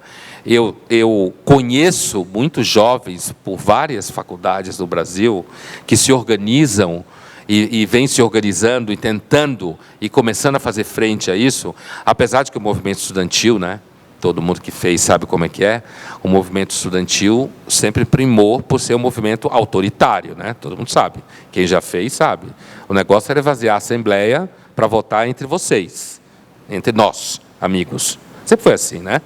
O movimento estudantil sempre foi uma coisa desse jeito. E as festas, que eram fundamentais também, né? Mas assim, mas você... o embate ele vai ficando violento, e aí tem muita gente que fala, não, mas foi muito ruim, o debate é muito baixo. O debate público sempre tem uma tendência a ser um pouco pobre, porque o debate público é como uma assembleia, então você tem que falar frases curtas, repetir as ideias, e mídia é assim mesmo, né? Você não pode esperar um doutorado numa discussão de mídia. Quando a mídia é impressa é um pouco melhor, mas televisão e rádio, televisão é a pior de todas, é pior que rádio. Em rádio você consegue ser mais profundo do que em TV. TV é a pior de todas, é a mais difícil, a mais complicada. Você entra na sala da pessoa, ela tem a impressão que você está lá dentro. Por isso que é normal, acontece com muita gente. Você encontra alguém que você conhece da TV, você fala com ela, e aí você toma susto quando ela não te reconhece. Porque você tem uma intimidade com ela, né? E aí você vai e fala, e a pessoa te olha assim, você não me conhece, é verdade. Então, TV tem... Isso daí dificulta a conversa. Tem aquela história de que entra na casa da família e está todo mundo sentado. É complicado. Mas eu estou dizendo isso porque, então, o debate público ele é difícil mesmo. O debate no segundo turno, ele tem baixaria, e você tem que evitar a baixaria, tem que fugir da baixaria. Mas é um sinal de que... o grupo que tem dominado o espaço cultural e político no país e pode ficar muito tempo se a gente não se mexe, eles estão começando a perceber que tem gente educada, culta, capaz, com coragem, sem medo, e que está peitando eles. E aí eles começam a querer chutar a canela, xingar, falar mal, né? Deixa eu aproveitar que você está bem num ponto que eu já vou começar aqui as perguntas. Tem muitas perguntas boas, são 10 perguntas por enquanto. São todas boas. Vou ver se eu consigo dar uma ordem interessante aqui. A primeira tem exatamente a ver com o que você está falando, e é do Canitz, que nos alegra aqui com a presença. O Stefan Canitz, que muitos devem conhecer aqui. Uma salva de palmas para ele. Que, entre outras coisas, escreveu O Brasil que Dá Certo, e, enfim, muitas outras coisas interessantes. Tem um blog interessantíssimo que faz acompanhamento de governo, enfim. Estou contente que ele está aqui. Ele pergunta exatamente isso que você está dizendo. A esquerda é essencialmente parasitária. Como se elimina um grupo parasitário que lutará com todas as suas forças? É um pouco o que nós estamos falando aqui. É isso aí, indo para o pau. E, antes de tudo, tirando o dinheiro deles. Parando de dar dinheiro para eles. Que no caso da cultura que eu estava falando, sem tirar o dinheiro deles. Por asfixia. Asfixia. Tirando o dinheiro deles. Imagino que essa resposta pode ser bem mais longa, mas vamos aproveitar que você deu essa deixa para ir para voltar à questão das escolas. A pergunta do Alex: como mudar a evangelização de esquerda nas escolas? Introduzir disciplinas de economia no ensino médio seria interessante? Sim. Você pode não dar um nome assim tanto de cara, princípios de economia, porque alguma mãe, algum pai pode achar que você está querendo fazer mal para a criança, né, dando aula. O que minha filha e meu filho estão aprendendo com esse negócio, né? Mas, sem dúvida nenhuma, introduzir para a criança noções da relação de causa e efeito e escassez. Nós estamos equipados, dei uma viagem darwinista agora, eu gosto muito do darwinismo, nós estamos equipados pela seleção natural para entender isso. Estamos equipados para entender que a vida é escassa. Todo mundo sabe que a vida é escassa, né? Assim como, de vez em quando, a gente viaja na maionese e queria que não fosse, né? Então, acho que na escola, eu falava isso antes, né? A atenção com os coordenadores, com os professores, ficar atento a isso. Isso parece uma coisa, meus filhos já cresceram e tal, fui pai primeira vez com 24 anos, mas reunião de pais e mestres é uma coisa que nem injeção na testa, né? É aquela coisa... inclusive tem quando começou esse movimento nos Estados Unidos, que os gays queriam casar, ter filhos e ir para a reunião de pais e mestres, tem um amigo americano que diz assim, que os gays estavam querendo tudo que os héteros estavam de saco cheio. Casar, ter filho, em reunião de pais e mestres, festa de Natal com a avó, né? E com avô, e de mão dada, tudo que os héteros não aguentam mais, eles estavam querendo viver, né? Isso tem a ver, claro, com o que se chama de normalização social, né? É o nome técnico para isso. E você normaliza socialmente uma coisa dentro das instituições que representam o espelho social da normalidade, né? Mas eu disse isso porque reunião de pais e mestres é um saco, mas assim, você vai ter que prestar atenção no que seu filho está estudando na escola. Se você tem filho, não vai adiantar nada você entender todo o jargão da discussão política se você não fizer isso. Não vai adiantar nada. Então, e essa ideia de você introduzir alguma disciplina que ensine as regras básicas de economia na linguagem cotidiana e não ficar fazendo com que as crianças aprendam que se você dá emprego, ou no caso, como a gente conversava há pouco sobre o agronegócio, que é uma revolução, que setor superprodutivo no Brasil, e ainda ficar achando que o problema da agricultura é você fazer reforma agrária, dividir em pedacinhos iguais para todo mundo, sem levar em conta o fato da própria produtividade do negócio, né? Então, seria muito bem-vindo, acredito. Tem 3 perguntas aqui que remetem mais ou menos a temas que são mais técnicos, mas acho que vale a pena você dar um palpite naquilo que se concebe como reforma política quando a gente lê na imprensa hoje em dia, né? Então, a primeira é da pergunta do Jorge: qual a reforma política ideal para minimizar o voto de cabresto? Acho que aqui tem muito a ver com o sistema partidário e eleitoral. A pergunta da Adriana Matos: atitude para a reforma política. Em sua opinião, qual a principal atitude, sublinhado, da sociedade para fomentar uma reforma política séria? E a outra do Cassiano: participação popular é condição no poder? Se não, como organizar a ação política? Se sim, como um partido de viés liberal poderá canalizar a participação popular nesse contexto do século XXI? Essa já é um pouco mais complexa, mas enfim. Dá um palpite numa questão mais técnica. Responder. Olha, é claro que, apesar de que eu tenho sérias dúvidas que isso vai acontecer, hein, do jeito que está. Mas eu digo, acho que a gente precisa correr muita água. E também tem uma coisa que, assim, a situação que a gente está no Brasil é quase hoje uma luta de resistência e uma coisa meio de trincheira, né? Quer dizer, a energia, acredito, para quem não concorda com o que está aí, é a possibilidade de você não ter o mesmo governo daqui a 4 anos em Brasília, né? E antes disso, que algumas coisas sejam feitas no processo, mas assim, o problema da reeleição é um problema muito grave, né? A reeleição, todo mundo sabe que é um problema grave, principalmente não tanto se você tem reeleição contida em certos limites, não necessariamente que você só possa ter um mandato. Isso é uma coisa que já no século XIX, os primeiros grandes autores que discutiram democracia representativa já apontam isso, que a reeleição tem que ser contida, porque quando a reeleição não é contida, a possibilidade de você criar novas formas de voto de cabresto é enorme. Por exemplo, a relação, há uma tendência muito grande a toda forma de assistencialismo virar voto de cabresto. Por exemplo, a Bolsa Família só deixa de ser, porque é um voto de cabresto, né? O PT instaurou uma espécie de coronelismo moderno, né? No Nordeste e em algumas outras regiões. Um sistema assistencial funciona, qualquer indicativo que ele funcione de alguma forma é quando as pessoas deixam de usá-lo. O que não acontece normalmente. Você cada vez usa mais, né? E aí o sistema de cabresto é inevitável. Só que, num caso, agora, por exemplo, na última eleição, uma das formas que o PT usou para arrebentar com a Marina e depois com a Aécio foi justamente dizer que eles iam tirar a Bolsa Família, né? Mas eu acho que a primeira coisa é a questão da reeleição. Segundo lugar,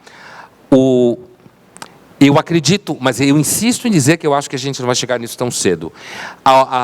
Uma mudança que fosse minimamente em direção a voto distrital, ou mesmo distrital misto, em que você tivesse uma parte proporcional, que é, na realidade, proporcional significa você vota no partido mesmo sem saber que está votando.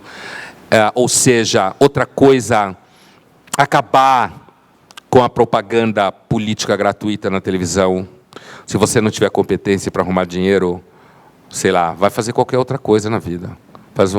Vai trabalhar no que você quiser.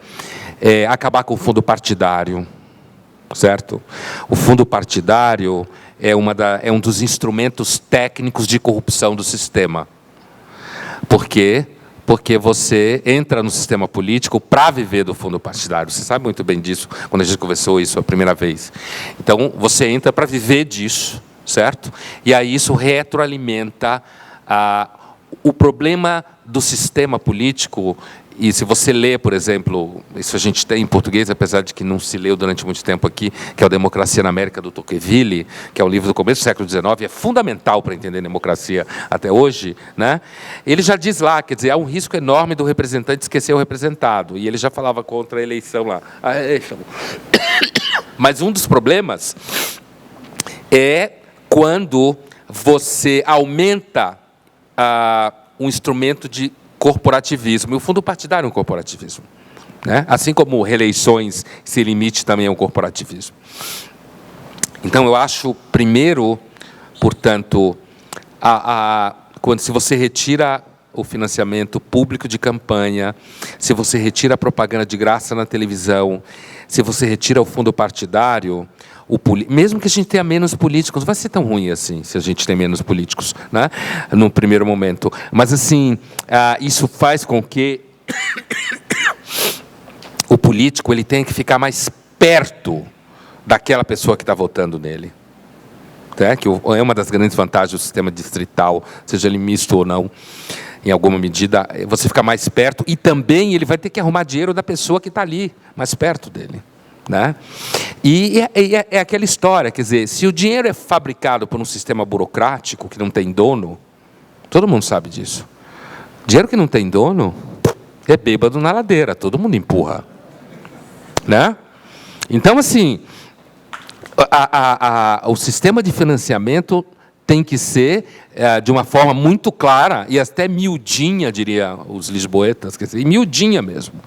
Então, Christian, eu acho que é um conjunto de elementos que passa desde do limite para a reeleição, que passa, talvez, sabe, se você desse de uma tacada só, você acabasse com o financiamento partidário, você acabasse com a propaganda política gratuita e o financiamento público, que está junto com o fundo partidário, você já daria um baque nesse sistema, né? Quero te dizer que não foi combinado, mas quem leu a entrevista do João Dionísio na Veja, ele já manifestou que para o Partido Novo não deve haver financiamento público, não deve haver fundo partidário e não deve haver limitação para partidos, que é uma coisa que gera uma certa polêmica, mas nos primeiros 2 pontos é fundamental dizer isso, quer dizer, a ideia de que se a sociedade não quer e um grupo da sociedade não põe o dinheiro, então ela não quer, ponto final, né? E o Novo pretende ser isso. Se o Novo não crescer com o apoio de cada um que está aqui e dos mais que virão, é porque as pessoas não querem. Então, não faz sentido criá-lo. No entanto, não se deve impedir que qualquer agrupamento queira ser alguma coisa um dia, né? Essa que acho que é a ideia mais liberal impossível, né? Inclusive, a gente até brinca aqui que o partido vai receber o registro em breve e aí vai receber um recurso do fundo partidário. Então, o que vocês vão fazer com o recurso? Bom, provavelmente nós vamos tentar usar para alguma coisa útil, mas não seria uma má ideia usar para uma campanha contra o fundo partidário, né? O pessoal brinca, é uma brincadeira que se faz.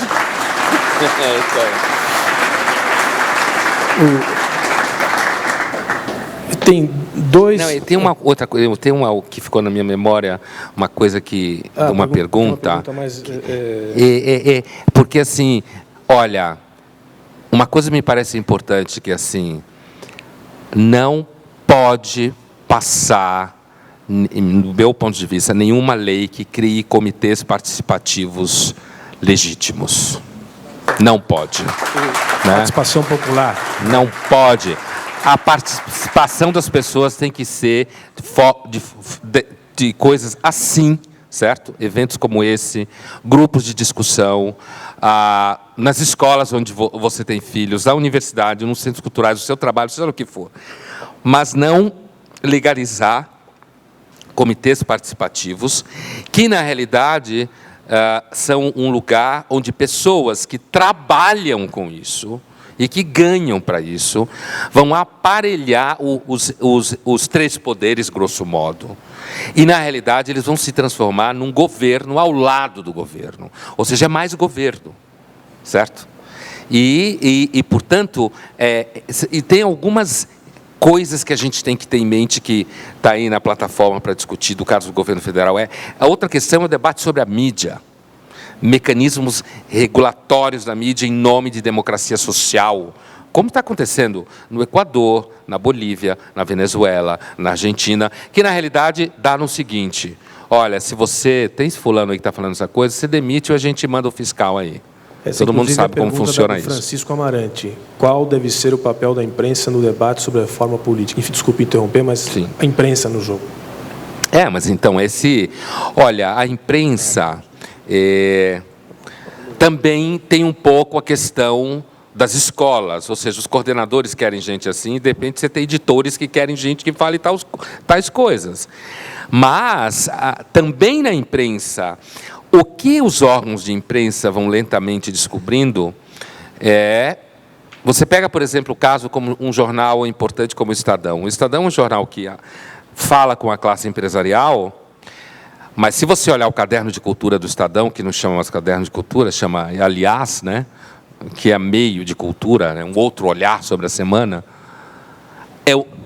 é o caderno mais de esquerda do Brasil. Mas aí tem gente que fala: pô, André, você é louco, eu leio o Estadão, sou empresário. Lê o caderno Aliás para ver. Porque é uma segmentação de mercado. O empresário não lê o Aliás. Quem lê o Aliás é sociólogo, filósofo, psicóloga. E aí, o valor econômico. O valor econômico tem um viés de esquerda muito claro nas matérias que tem a ver com cultura, né? Então, assim, a Folha tem... Alguns acham que a Folha é bipolar, porque a Folha tem nós e outros, né, que faz parte da política editorial, da briga mesmo interna no jornal, que vende jornal e é bom. E é bom para o pensamento liberal mesmo. Mas eu acho que a imprensa depende das pessoas que estão nos cargos editoriais. Só que tem uma vantagem, uma coisa que eu aprendi quando eu comecei a trabalhar com a mídia, Cristian, é o seguinte: a mídia é muito... Eu vou falar uma coisa que tem gente que pode achar que eu vou falar uma heresia, mas assim, a mídia é muito mais democrática do que a universidade. Muito mais democrática. Com todos os problemas que tem na mídia, na universidade não existe debate. Nenhum. Existe um pouco na sala de aula com os alunos. Entre colegas não existe. Entre colegas existe basicamente política para ver quem fica com verbas, quem é coordenador, quem inferniza a vida de quem. É isso mais ou menos. Não tem debate. E a gente corre atrás da produtividade. Da tal produtividade lá que a gente tem que ficar pontuando o tempo inteiro. A imprensa, a mídia em geral, ela participa na medida em que o mercado, na sua natural violência competitiva, e o mercado funciona identificando necessidade e oferecendo solução, né? Então, assim, ele identifica pessoas que consomem aquele tipo de ideia, e à medida que vai aparecendo mais gente que consome, mais espaço você vai tendo para esse tipo de ideia. E é o que tem acontecido aqui. Tem um outro grupo de perguntas que remetem um pouco ao que a gente estava conversando antes, mas acho que vale a pena repassar. O Caio Marino pergunta o seguinte: no seu livro Por que Virei à Direita, li o seu livro Por que Virei à Direita. Sim, é um livro que eu escrevi com 2 colegas, né?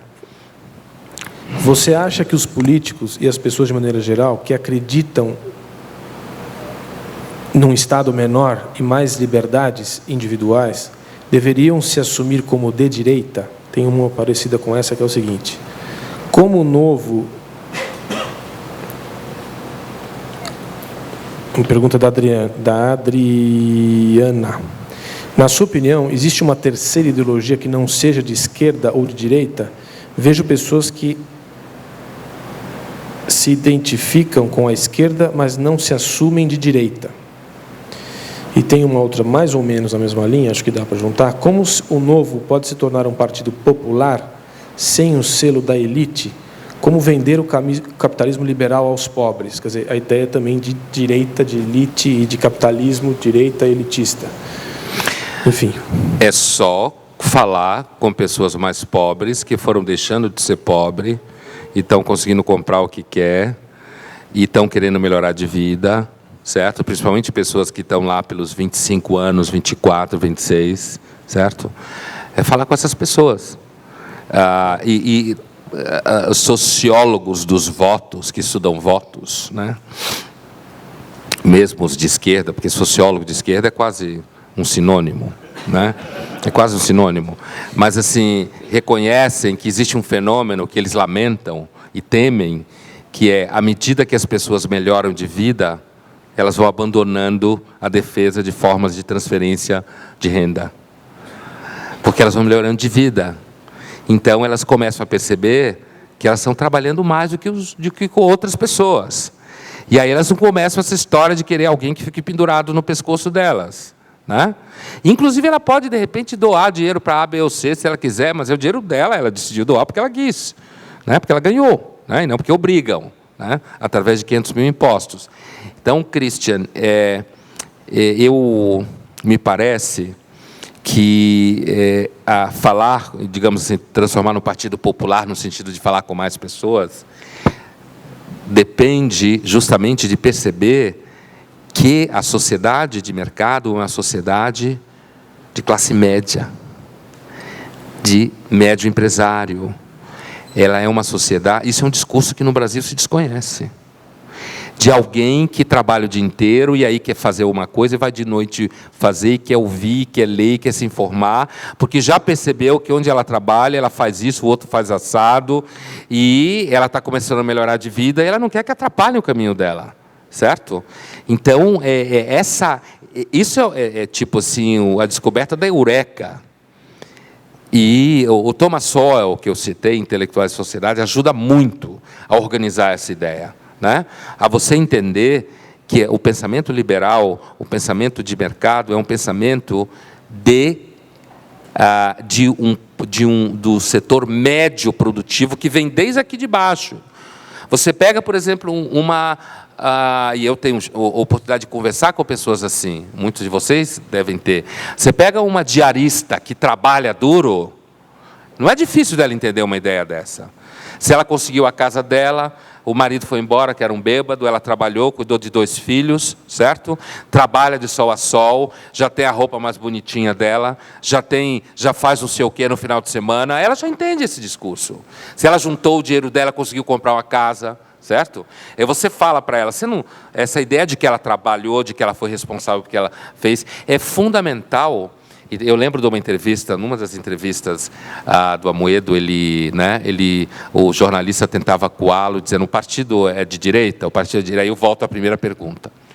Esse título, Por que Viria a Direita, é um título de mercado, né? Ele foi dado ao livro para gerar impacto, como gerou. Recentemente teve uma charge na Folha que brincava com o título do livro, que era Por que Virei à Direita 2? A cara da Dilma. Prefácio de Olavo de Carvalho, grátis um pôster do Lobão. Uma charge ótima. Por que virei à direita 2? Né? Quando esse livro foi resenhado na Folha, o resenhista, ele começa o livro dizendo que os 3 autores, eu, João Pereira Coutinho, um colega da Folha, e o Denis Rosenfield, da Federal do Rio Grande do Sul, que escreve no Estadão, ele começou atestando que nós éramos pessoas democráticas, liberais no sentido político, contra a ditadura e trabalhadoras. Ou seja, dizendo, olha, calma, eles são legais, eles são gente honesta, não é gente autoritária e tal. É sério, ele fez a abertura sim, porque ele é um cara que sabe, né? Então, tanto que o próprio Aécio falou, em dado momento da campanha do segundo turno, ninguém vai me empurrar para a direita. Então, direita é o nome que você usa para gente que você não gosta. Fulano, meu cunhado é de direita, aquele desgraçado. Né? É reacionário, não gosto desse cara. né? Então, essa coisa de direita, então, existir... Veja, esses termos, eles são termos, todo mundo conhece a história, né? Um pouco de acidente histórico, geográfico, nos Estados Gerais franceses lá, e ele acabou assumindo formas em que ser de direita significava ser reativo a transformações sociais, né? E ser de esquerda significa ser reativo a transformações sociais. A expressão direita é uma expressão... Inclusive, eu dando entrevista a jornalistas, eu falo, não, professor, você é de direita e tal, eu costumo dizer assim, escuta, se você está querendo perguntar para mim se eu sou de direita, porque você está querendo achar que eu sou uma pessoa má, então eu não sou de direita, eu sou legal, certo? Agora, eu acredito em propriedade privada, acredito em trabalho, acredito em diminuir impostos, acredito em Estado menor, acredito em responsabilidade individual, acredito em liberdade de imprensa, acredito que uma pessoa pode fazer o que quiser da vida com ela dentro da lei e que ela pague a vida dela. Isso significa que eu não sou a favor de estados grandes, assistencialistas, muitos impostos, que é um pensamento de esquerda. Agora, no Brasil, é normal que a gente tenha esse medo da direita, porque se identificou a ditadura com direita por conta de um momento histórico de luta da Guerra Fria. Mas a ditadura era tão desenvolvimentista, em grande parte dela, quanto a Dilma. Intervencionista, agigantou o Estado. Então, é mais parecida, na realidade, com a Dilma, do ponto de vista econômico, numa parte dela. Então, assim, espectros, a resistência a usar o nome de direita... eu tenho uma amiga que ela tem filhas assim, bem típicas de colégios da Zona Oeste, e que elas brigam, elas são super PSOL e coisas assim. E aí a minha amiga me contou outro dia que viu elas brigando com as amigas, dizendo assim, olha, não, o Pondé é de direita, mas ele é o de direita legal. As meninas brigando entre elas lá. Porque ele é do tipo de legal. Ele não é a favor da ditadura, ele não é a favor da tortura, nada disso. Tem gente que é assim. Quer dizer, é como se fosse um espécime. Estranho. Né? Porque se você é legal, você é de esquerda. Então, é difícil assumir a expressão direita no Brasil. É difícil, inclusive, porque ele acabou, no sentido do jargão jornalístico, quando você quer dizer que alguém é muito mal, aí é extrema-direita. O cara muito mal é extrema-direita. O cara muito sonhático é extrema-esquerda. Né? O delirante é extrema-esquerda. O muito mal é extrema-direita. Então, você tem esse jargão. Mas, veja... Eu não me preocuparia tanto com a expressão direita e esquerda, a não ser que você estivesse num debate onde quisesse fazer essa diferenciação. Eu acho mais importante perceber essas diferenças um pouco mais estruturais, às quais eu fazia referência, né? E assim, um publicitário, eu acho que até usaria essa ideia aí para algum momento adiante, que a gente pode usar direita legal, né? Direita legal é uma coisa que soa tem dois sentidos e acho que até já inventei a direita festiva, né? Agora pode inventar a direita legal também. Direita festiva, né? Precisamos fazer festa, pessoal. Essa não, pelo amor de Deus. Não, mas é para os meninos e para as meninas. Precisa o lado festivo, assim. Deixa eu só tocar umas num assunto baladas. que tem sido assim, muito da nossa pauta diária, do nosso momento brasileiro hoje, que é a corrupção. O Marcelo e a mim... e lógico que a gente está remetendo à ideia de reforma política sempre, mas inevitavelmente a corrupção faz parte do tema.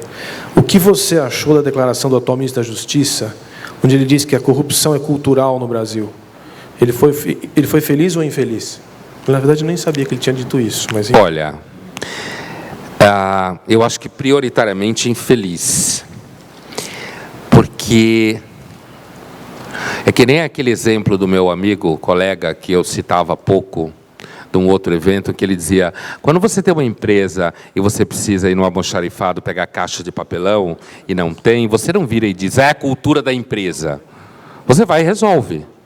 Demite o cara, ou dá um esporro nele para ele não fazer mais aquilo, né? Ou seja, você resolve, você não diz, é a cultura da empresa. Né? Quer dizer, não ter caixa de papelão no almoxarifado é a cultura da empresa. Então, agora, ao mesmo tempo, existe no Brasil, historicamente, uma característica que já foi estudada de várias formas, que é conhecida como cordialidade brasileira, que tem um lado que todo mundo gosta, que é a ideia de que a gente age pelo coração e não pela razão, então o brasileiro é legal, convida todo mundo para ir para casa, né? Dizem por aí que paulistano não é assim, né? Vocês já ouviram isso, né? Que aqui no Brasil nós somos aqueles que não têm coração, né? Porque a gente não olha para ninguém, só pensa em trabalho. Mas, assim, a cordialidade brasileira, que é essa tendência que a gente tem de ser meio informal e achar que as coisas não têm que ser exatamente como diz que tem que ser. Está escrito assim, mas só se você for muito pentelho, você segue o que está escrito. Desligaram aqui o microfone, voltou. Então, assim, essa tal da cordialidade, que também significa que a gente rompe etapas, é meio informal, que vem de coração, né? Córdio, cardiologia e tal. Ela tem uma dimensão que faz parte do conceito, que é a ideia de privatização do público. Ou seja, principalmente quando o público é muito grande, você privatiza no sentido que estão privatizando a Petrobras, certo?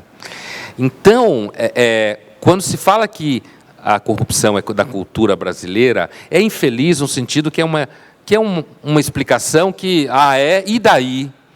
Tem uma expressão em inglês que é assim, eu estou aqui me afogando e você está descrevendo a água. É isso que significa dizer que é a cultura brasileira. A não ser que você esteja explicando o conceito de cordialidade. Aí faz o maior sentido. Faz parte do conceito de cordialidade brasileira uma tendência a privatizar o público. Privatizar o público significa, inclusive, o ato da corrupção. Porque você que lida com o Estado, você quer vantagens, você que trabalha no Estado cria dificuldade para vender facilidade, certo? Então, dizer que o problema da corrupção no Brasil é cultural é meio que descrever a água enquanto a gente se afoga. Agora, se você é um especialista em água, faz todo sentido. Você é um cara que está estudando a cultura brasileira, a história da cultura brasileira, faz sentido. E é um problema. Então, a cordialidade leva facilmente a comportamentos corruptos, no sentido que a gente vê hoje do petrolão aí e tal. Mas, assim, você combate a corrupção, me parece, diminuindo o Estado, diminuindo o dinheiro que está na mão do Estado. É a primeira coisa que você tem que fazer. Tira o dinheiro dos caras, né? Tira a possibilidade que eles têm de negociar e de vender o serviço que eles têm, né? E, muito mais, eu concordo com o que uns colegas falam, você não vai acabar com a corrupção dando aula de ética na escola. Você pode até diminuir a corrupção, fazendo com que as crianças não aprendam na escola que o Estado tem que ser grande para tomar conta de todo mundo, né? Estou tentando selecionar aqui, porque nosso tempo está correndo e acho que eu vou fazer uma rodada, uma semifinal e uma final, tá bom? Vou tentar. Passou as quartas de final já? Vem um 7-1 pela frente aí, né? Sim. Não, assim, eu vou fazer uma observação em relação a uma pergunta que retornou aqui, mas eu vou dar um posicionamento do Novo, para a gente já ir se acostumando com algumas posições que o Novo já tem. A pergunta do Vitor Acef: ao longo prazo, acredito que o Estado deve intervir de forma mínima, o que é uma das propostas da reforma política, entre aspas, do Novo. Porém, no curto prazo, como tratar e manter programas assistencialistas de que tanto precisamos? Exemplo, Bolsa Família, etc. Eu vou colocar só uma observação, se você quiser complementar, porque você já falou sobre isso. Na verdade, o que o João sempre fala, e a gente tem desenvolvido no grupo ainda, é o seguinte: ninguém é contra programa social, muito menos contra o Bolsa Família. Aliás, o Bolsa Família até que é barato. Se você considerar o seguro-desemprego hoje, por exemplo, o seguro-desemprego leva 53 bi, o Bolsa Família leva 12. Então já começa daí. Seguro-desemprego é um negócio que inventaram há pouco tempo, quer dizer, já tínhamos, piorou. O sujeito deixa um tempinho de trabalhar e recebe durante um ano. O custo para a sociedade é muito mais alto que o Bolsa Família. Primeiro ponto. Segundo ponto é que ninguém pode ser contra um programa desse tipo, que auxilia pessoas que estão numa condição difícil. O problema é quando ele é usado de uma maneira a perpetuar o sistema, ampliar a rede e usado de maneira eleitoral. Isso é lógico, o Novo não é a favor, mas ninguém é contra. É um programa bom, deu até resultados interessantes, ali um ou outro problema e tal. Então ninguém aqui é contra o programa Bolsa Família, é contra o assistencialismo mais bruto e mais cruel e mais demagógico. Isso sim, acho que você já se manifestou a respeito, mas se quiser fazer alguma outra observação a respeito, fica à vontade.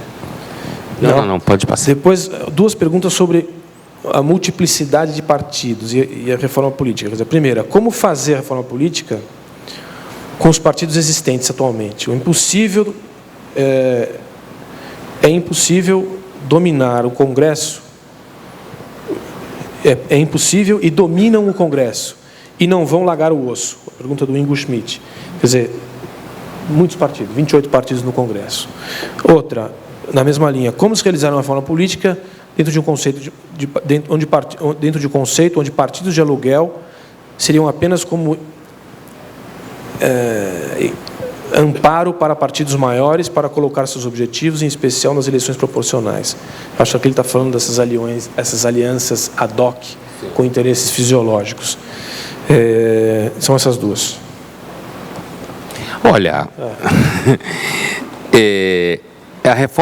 essa reforma política, o que acontecer dela tem que acontecer com o material que está aí. Eu acho que o primeiro passo para uma reforma política é você conseguir colocar no jogo algum partido ou partidos que tenham na sua plataforma a proposta de desmanchar a pulca que existe. Esse é o primeiro passo. Porque você não pode imaginar que todos os partidos vão acabar. Por outro lado, ligações e associações com partidos que estejam mais perto da sua posição. Política é a arte do possível, não é do ideal. A religião é a arte do ideal, e mesmo assim não funciona. Idealmente, eu quero dizer, para quem é religioso funciona, sei lá. Mas assim, a política é a arte do possível. Então, é a mesma coisa quando você pergunta como que vai passar a reeleição com os partidos que estão aí. Então, eu acho que o primeiro momento é, por exemplo, a manutenção da polarização que aconteceu no final do segundo turno, é a continuação da mobilização das pessoas que são contra a situação que está aí. É você ter... Por que eu estou dizendo isso? Porque, senão, a gente cai num imobilismo técnico, que é a mesma coisa que alguém dizer, vamos fazer um plebiscito. Na hora de você explicar todas as formas, já vai ter um monte de gente que não vai nem entender os nomes. Apesar de que você pode resolver isso no Google, certo?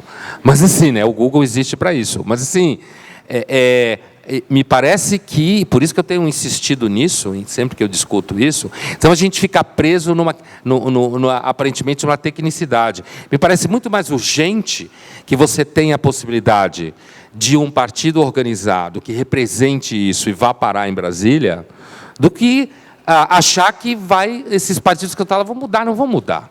Eles não vão sair dali ou vão deixar de existir, né? E aí você tem um processo de gente que vai entrando na política. Antes de tudo, eu conheço jovens que querem entrar na política, mas sem vergonha. Não, vão pensar mal de mim, se eu quiser entrar na política, né? Então, acho que na realidade, começa pela possibilidade de você ter partidos que são diferentes dos partidos que estão aí, que é a grande chave da esquerda. Foi ter criado partidos orgânicos. Se me permite só uma observação, eu acho que para acabar com os partidos, com a influência que os partidos de aluguel têm, talvez falta um pouco de coragem de quem constrói as alianças, que são os grandes donos do poder, de ignorá-los, porque estão lá, alcançaram a posição de forma legítima e, portanto, não podem ser expropriados, mas não acho que...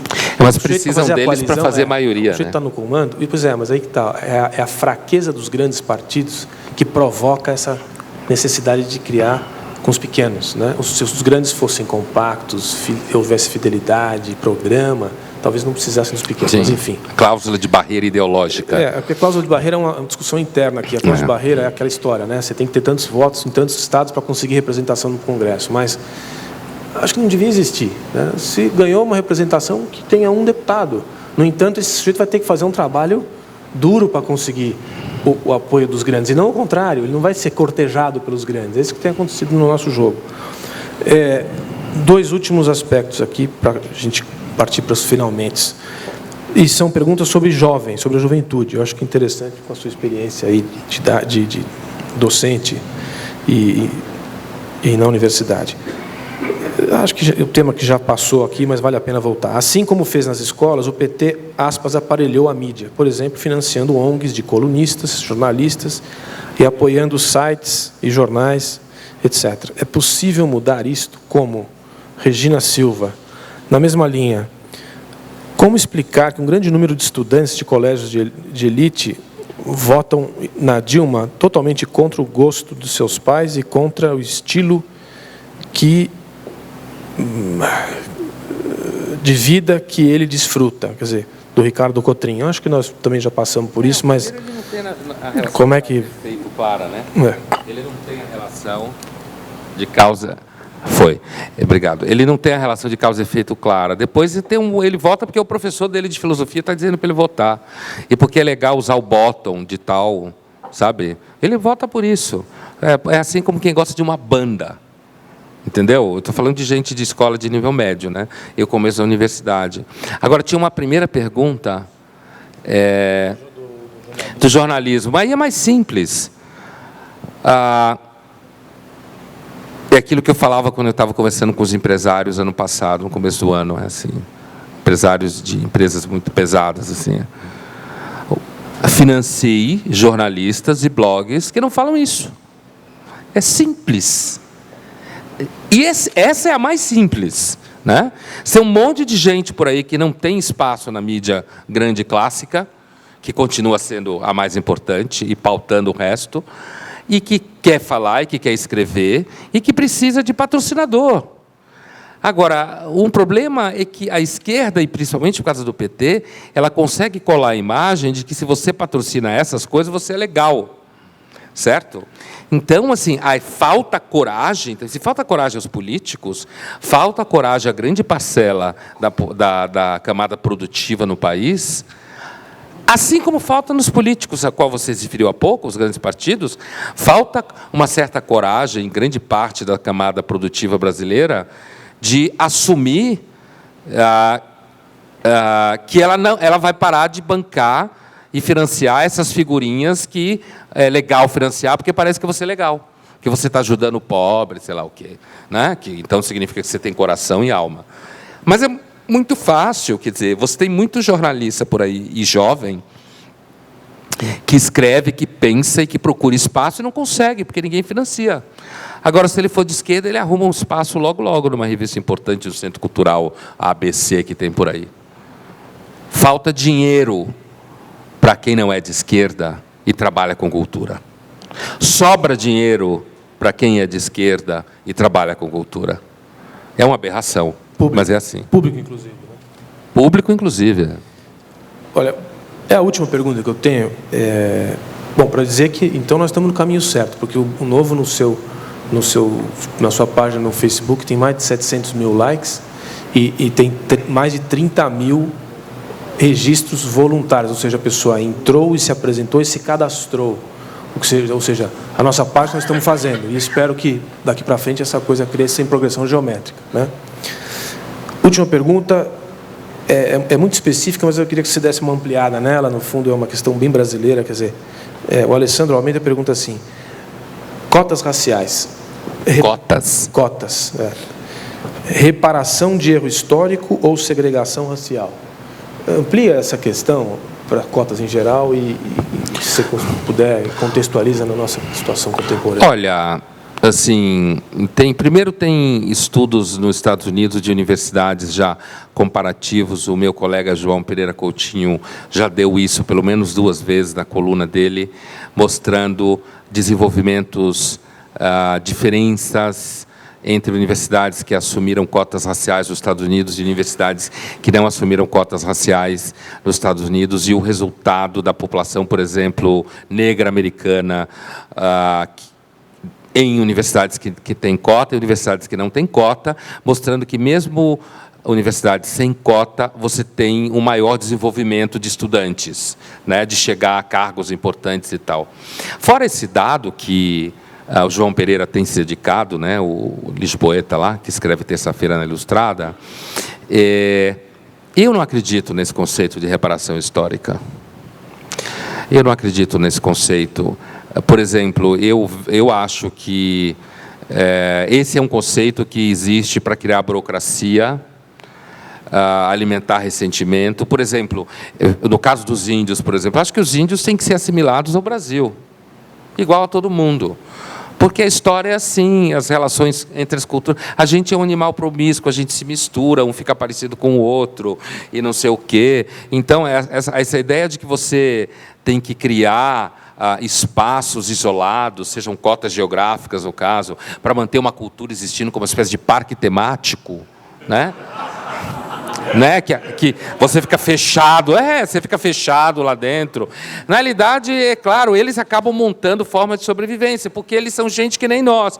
Então, eles aproveitam aquilo que inventam para cobrar pedágio disso, pedir dinheiro não sei para quê, porque tem que viver. Fazem acordos, às vezes, com empresas europeias, né?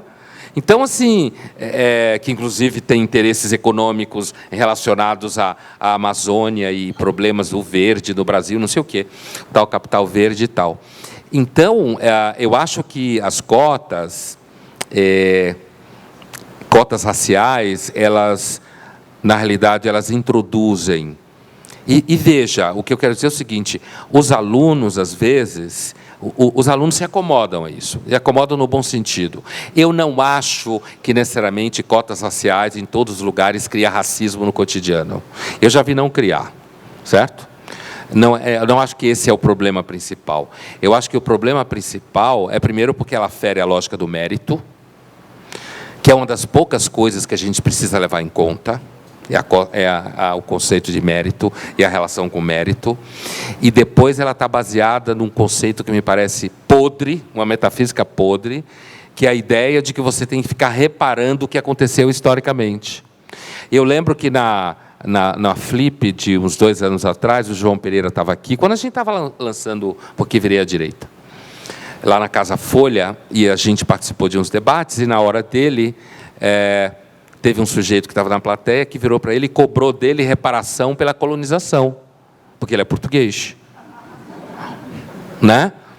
E assim, e ele deu uma resposta que um amigo meu, professor de Sevilha, tinha dado para uma brasileira em Sevilha uma vez sobre Cortés, que foi assim: olha, se a gente entrar nessa matemática, então nós vamos levar embora a civilização também, já que foi nós que trouxemos. Né? Então, assim, entra numa discussão que parece uma conversa de doido. Isso daí, reparação pela colonização. E outra discussão o Brasil foi descoberto, foi achado, aqui já existia população indígena. É claro que existia população indígena aqui, é óbvio, né? E que eles não têm que morrer, eles têm que viver do jeito, dentro da sociedade que nem nós. E também essa coisa, não, é racista, é exterminista, sei lá, e fica tentando colar a ideia de que quando você diz, não, todo mundo deve ser igual perante a lei. Trabalhar e ser igual perante a lei. Agora, fica uma discussão, eu estava escutando isso outro dia num rádio, num táxi, uma professora falando isso. A discussão era, por que é importante não saber quem descobriu o Brasil? Olha a frase, hein? Por que é importante a criança não saber quem descobriu o Brasil? É estranha, né? Por quê? Porque saber quem descobriu o Brasil significa que você tem preconceito. Pedro Álvares Cabral é uma figura que chegou aqui, mas já tinha gente vivendo aqui. Agora, dizer que o Brasil, na realidade, é uma criação moderna, que é uma sociedade que nasceu da Revolução Comercial Europeia, da interação entre portugueses, grosso modo, portugueses, negros e índios, e depois outros grupos europeus que vieram para cá. Ou seja, o Brasil não era o Brasil, que Pedro Álvares Cabral não chegou no Brasil. Ele chegou numa praia, que tinham grupos vivendo com suas culturas lá, históricas, né? E que ele trouxe uma série de coisas, inclusive gripe, uma série de problemas, mas ele trouxe uma série de coisas que acabou construindo o país que a gente tem hoje. Então, querer dizer que você é bem educado se você é uma criança que não sabe quem descobriu o Brasil, antes de tudo, me parece uma perda de tempo enorme. Né? Isso que me irrita um pouco, às vezes. Um dos grandes problemas dos meus colegas é que você pode falar qualquer besteira. Isso é o argumento do Sowell, que eu estou falando aqui, do livro dele. Esse é outro livro, Os Ungidos, Não é o livro que eu estava citando. O Sowell, aquele americano, ele diz assim: o problema de muitos intelectuais, professores da área de humanas, é que você pode falar o que quiser numa aula, nenhum avião vai cair por causa disso. Agora, se você ensinar o moleque a pilotar o avião errado, o avião cai. Se você ensinar o moleque a calcular errado a ponte, ela cai. Se você ensinar o moleque a transplantar o coração errado, o cara morre. Agora, você pode dizer que a sociedade justa é assim, que a sociedade do futuro é assado, que você deve discutir exatamente se a pessoa ela é assim, ou ela é construída assim, ou é a sociedade que constrói, 20% dela, 73% da sociedade, 17% da cultura, e aí você fica e gasta um tempo, e eu acho que um dos grandes desserviços dessa cultura toda de esquerda aí é transformar nós intelectuais em seres anóditos, completamente anódinos e meio anêmicos, sabe? Sem ter que digerir nada da vida real, digamos assim. Você cria um mundo à parte e começa a falar como é esse mundo. Condé, obrigado pela sua eu que agradeço. Uma salva de palmas para você.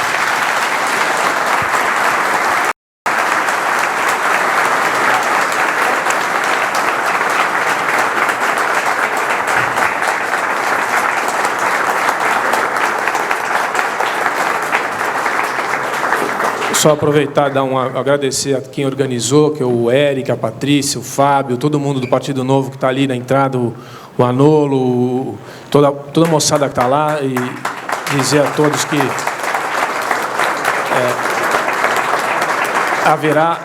haverá outros encontros no ano que vem. Espero que todo mundo participe, porque isso aqui também é um dos nossos modelos de funding, tá bom? Obrigado e até a próxima.